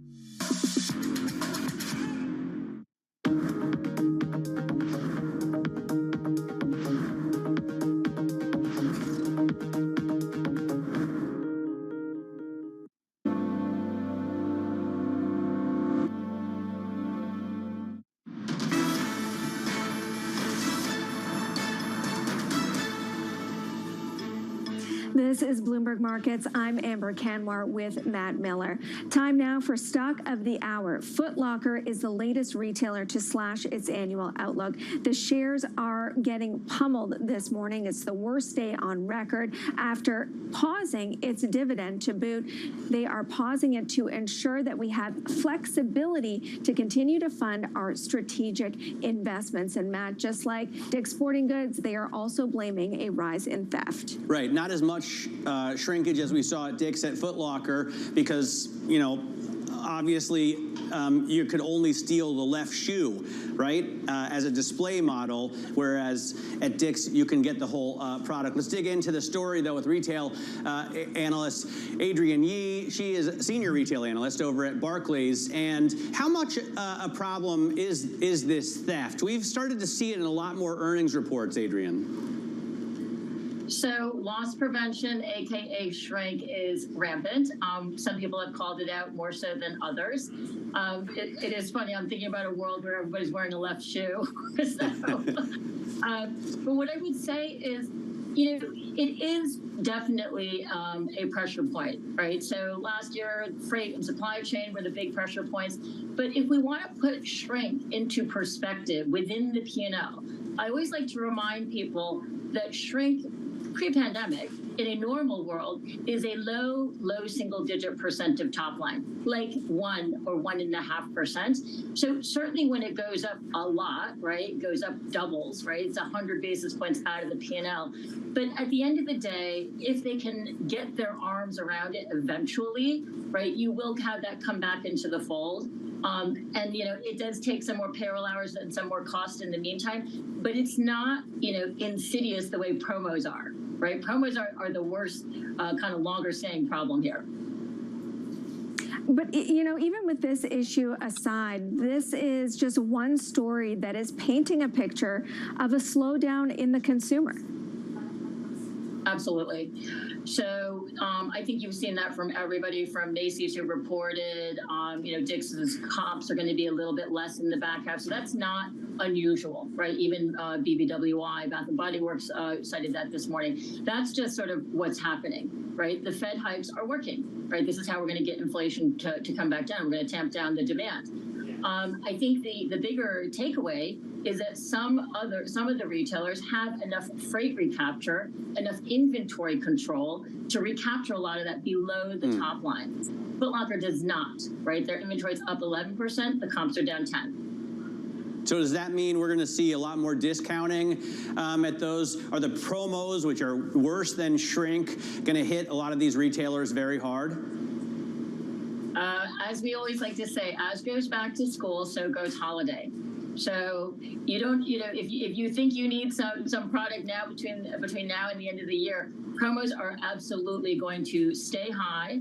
I would say that on a year-on-year basis for the companies, they will improve. But what's going to improve is largely the amount of clearance inventory that they end up with consequentially at the end of the season. So the front of store promos are definitely going to be aggressive because what they now need to do is drive traffic.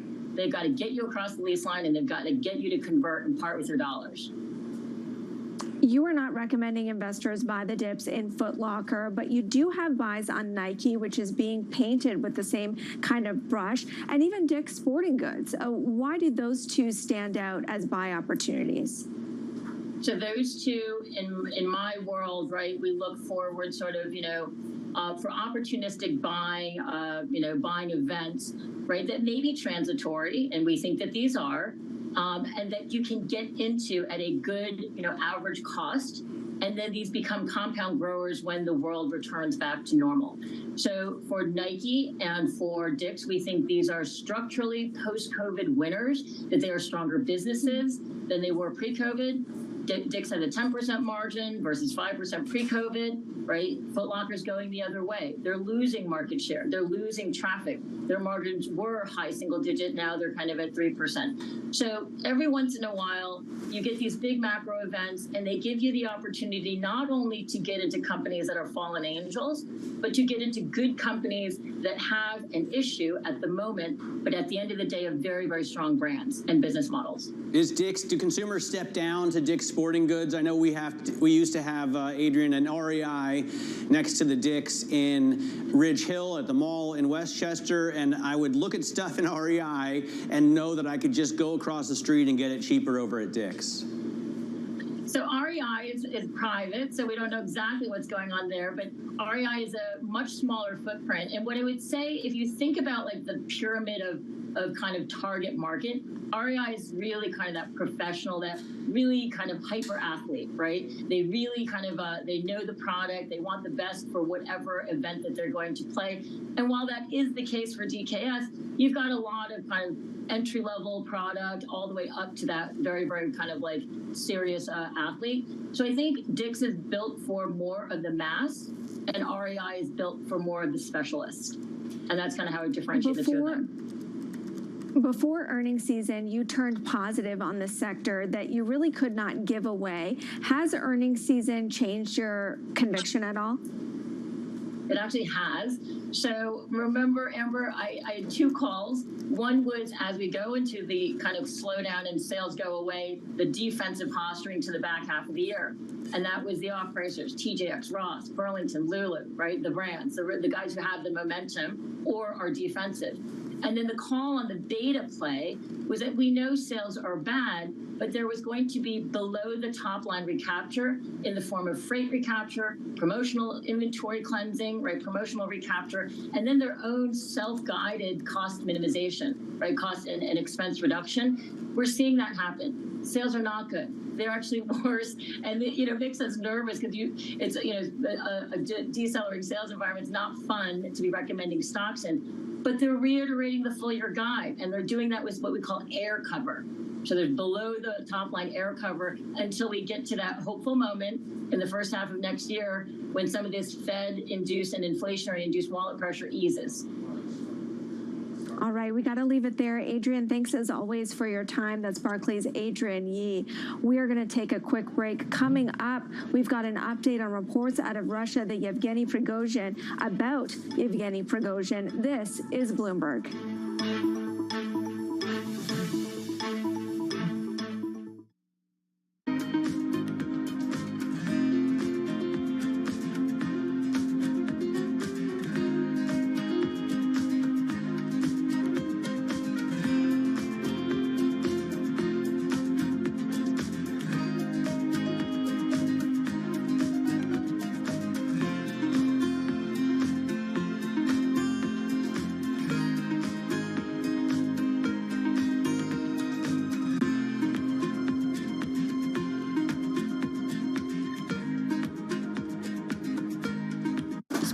And money. They've always gone together. But never before have sports been so massively influential and as lucrative as they are today. NFL, NBA, none of them were what they are today when they were born. There's leagues that are being thought of and built every day. New teams, new leagues, new business models, even entirely new sports. I never in a million years would have thought this is what my life would be like. We set out to find what's happening and what's about to happen at the nexus of business, sports, and culture. Getting involved from a business perspective was something that was very natural and an easy transition for me.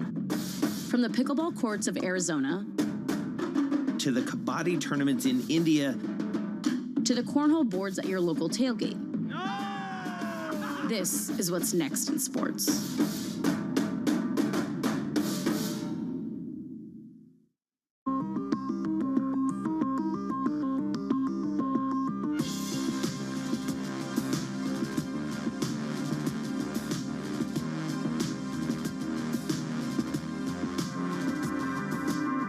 When U.S. jobs numbers are released, Bloomberg brings you crucial data at terminal speed and instant expert analysis. Nobody covers jobs day like Bloomberg.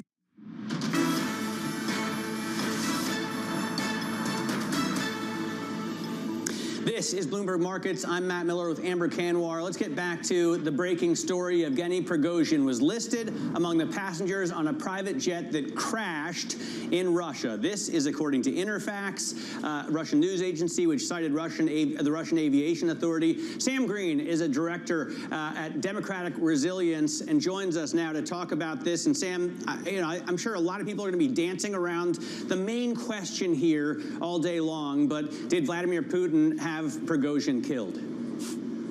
Well, I'm not going to do you any favors. I think I'm going to dance around that question as well. We've been speculating, right, that Prigozhin's future might be deeply uncertain, right? And he certainly would have had reasons to worry. He does appear to have perished in this incident. I'm being very careful with the language, whether it was a crash, whether it was an attack. We simply don't know, right? That does not.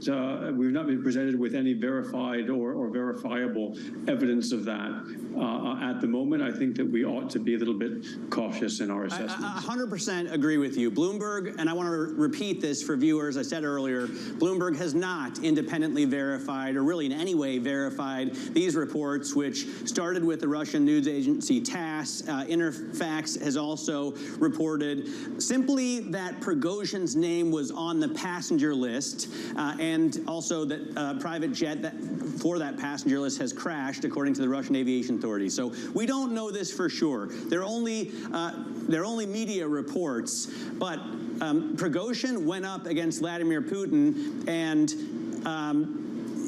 as a result, he could find his lifespan significantly shorter. Is that fair to say? It is fair to say, right? I mean, the reality is that he mounted what is very difficult to describe as anything really short of a coup. He did, of course, say that he wasn't going after Putin. He was going after Putin's defense minister. But you don't really, attempt to hand the president the head of his defense minister on a silver platter without sending the message that, look, Mr. President, you're not really in charge. And so that kind of activity, right, was the kind of thing that we would have expected to make Putin very angry. And at least in the early days, it seems to have done that. Now, he did, keep Mr. Prigozhin around for a while. We know that he met with Prigozhin 2 or 3 days after the mutiny, and he spent a lot of time then looking for others in the military brass and the establishment who might have also been threatening to his power. But we were never really certain about what role Prigozhin was playing in any of this, whether he was, being given some kind of a soft retirement. He was recently seen online in Africa saying that he was now taking the fight to Al-Qaeda and others in that part of the world. So this has been the subject of a lot of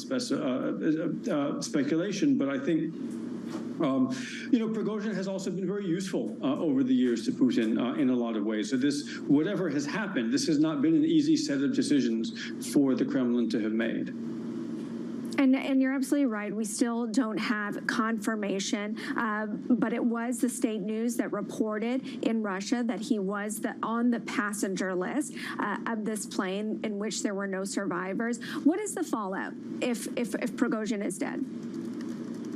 Well, I think there's a couple of things, right? One of which is the question about what happens to Prigozhin's own empire, right? So we know about his private military company that had been fighting in Ukraine. We know also they've been fighting in Syria. They've been fighting in Libya. They've been fighting in various parts of Africa in ways that the Kremlin has found very convenient. It gives them a lot of plausible deniability, allows them to get involved in parts of the world without getting their hands too dirty. Prigozhin has also run a media empire, both inside Russia and around the world, that has been a tool of Kremlin influence. So one of the challenges for the Kremlin since this began back in June has been, how do they push him out without, throwing the baby out with the bathwater, without losing those tools of trade that he had really developed and put at the Kremlin's disposal. So that will be one question. What happens to that system and that infrastructure? Is there somebody else who takes charge of it now, if indeed Mr. Prigozhin is out of the picture? The other big question is, what is the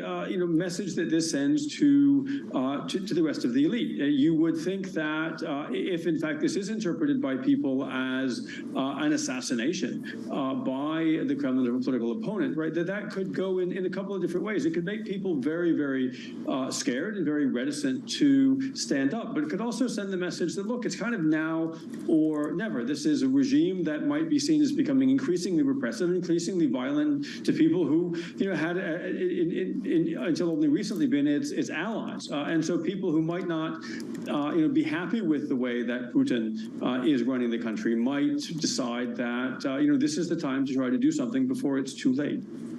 All right, Sam, really appreciate you joining us on these reports, and I'm glad we have all, restated that these so far are only reports, but we have seen it widely reported now that a private jet has crashed near Moscow and that Prigozhin was on that passenger list. Sam Green joining us there from Democratic Resilience, where he's the director. Now, Amber, we are seeing a continued rally in these markets. The S&P 500 up 1.25%, and 10-year yields are at session lows.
The EU is one of the largest and wealthiest consumer markets in the world, and there are very few global companies that can afford not to trade in the EU.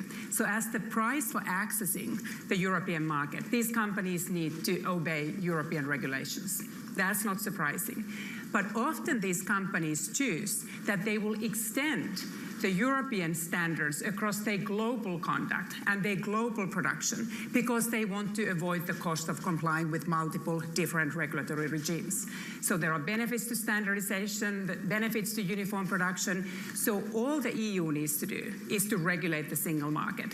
It is then the market forces and the business incentives of global companies that transform that EU rule.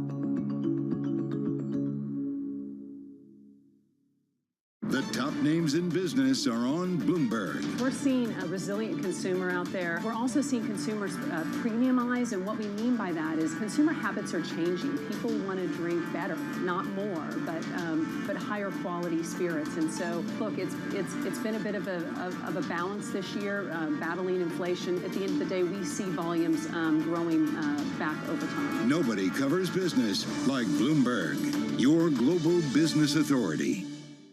Good morning, good morning. This is Bloomberg Surveillance on TV and radio. Welcome to Bloomberg Markets, China Open. Good morning, everyone, and welcome to the Pulse. This is Bloomberg Technology. And welcome to Balance of Power. This is Bloomberg.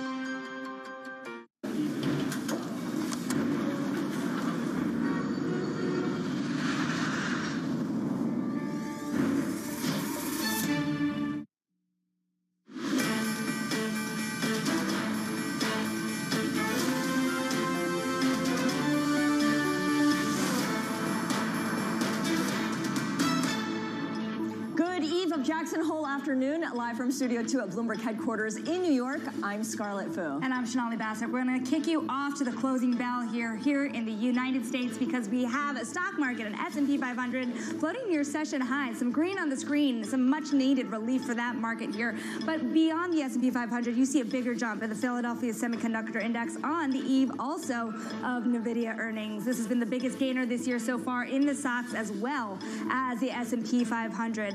It's a yield story as well, though, because we are looking at some softer economic data giving some heat to this idea that the Federal Reserve's rate increases won't be as abrupt as initially expected. This is the two-year handle down about 10 basis points, amazing, to 494. This is about full circle where we were earlier this week into actually earlier last week. It's a pretty significant decline here. You have the 10-year yield also down 12 basis points, Scarlett, also adding heat to this market. But the biggest news still comes after the bell. Yeah, and the large moves there in Treasury is something we'll talk about. But as you mentioned, earnings still matter. And of course, NVIDIA will be releasing its quarterly numbers and update its forecast after the market closed today. The chip maker is at the center of two big themes. Can big tech continue to lead the market? And is this AI story for real? Because up till now, investors have assumed that the answer to both is yes. You look at NVIDIA stock, it's up more than 200% year to date. Now, also another story that we're watching, the SEC extending its reach to take on hedge funds and private equity. The regulator is voting to impose new rules on private funds as part of SEC Chair Gary Gensler's effort to bring more transparency to this $17 trillion industry. The rules would require the funds to disclose fees and expenses, along with ending some preferential treatment for some clients. And of course, starting tomorrow, the market will be on Fed Watch hyper mode with the three-day Jackson Hole Economic Symposium set to begin. Ahead of that, we got some weak data in Europe and maybe the U.S. as well. And Sonali, you've got that covered. We certainly do. We have to look at this economic data ahead of Jackson Hole because the softening is pretty incredible. I first want to talk to the payrolls revisions here because when we take a look at what exactly has happened, you're looking at about 300,000, more than that really, of revisions downwards with the steepest sectors being impacted, including transportation, warehousing, business services. There were some upward revisions as well, though nowhere to the scale as we saw the downward revisions. We have government, wholesale trade revised upward for earlier this year. Now, remember, this is only 0.2% of the total data, so it's not a huge number, but still adds some to the narrative of what we see about a softening economy under the surface. I want to flip up the board here and talk about another piece of economic data that was very, very important here, and that was the PMI data this morning. We're going to dive into this data a little more because it comes ahead of some more critical economic data next week after Fed Chair Powell's speech. But what we did see here is the Purchasing Managers Index. We saw contraction in some areas, particularly in manufacturing and services under pressure as well. The full read coming in a little bit below expectations, but the direction of travel, Scarlett, is downward. Direction of travel is downwards, and that's the takeaway there from the data. So let's kick things off now and bring in Omer Sharif. He is Inflation Insights founder and president. Omer, Sonali just gave us a great overview of the data we got today. What does the U.S. economy look like to you now that we have these revisions in jobs numbers and the latest PMI read? Yeah, the revisions to the jobs data honestly just sort of confirm what we've known for some time, which is that the labor market is cooling. You look at private job growth, it's roughly around 150,000 last month. But I would also put this a little bit into context, which is that the economy created over 4 million jobs over the last year. So this revision of around, cutting around 300 from that, it's about 30,000 per month slower than what we thought it was. So it really just adds to this idea that the labor market is cooling, but I don't think it's really a huge game changer in the way that we view the labor market. With respect to the PMI data, quite honestly, I really don't know if there's any new information there. If you've been watching the ISM for the last year, it's been below 50. It's been showing a contraction in the factory sector. But I would also just really quickly note, industrial production last month shot up 1%. So some of this softer data that has been weak, it really hasn't necessarily given us a great deal of information about where the hard data is actually printed. So there's still a little bit of a disconnect here in terms of what some of these PMIs are telling us and what the real activity data is actually showing, which is a firmer economy right now than implied by the ISM and the PMIs. And of course, there's some lagging indicators, certainly when it comes to those job revisions, but anything that's been reported. So Omer, put this together with what we've seen in the markets, particularly the move higher in yields across the curve, especially at the long end. Does this make sense to you? Is it concurrent, or is it aligned with what the read on the economy is? Yeah, I think so. I mean, I was looking back earlier today. It seems like a long time ago now, but back in May, the market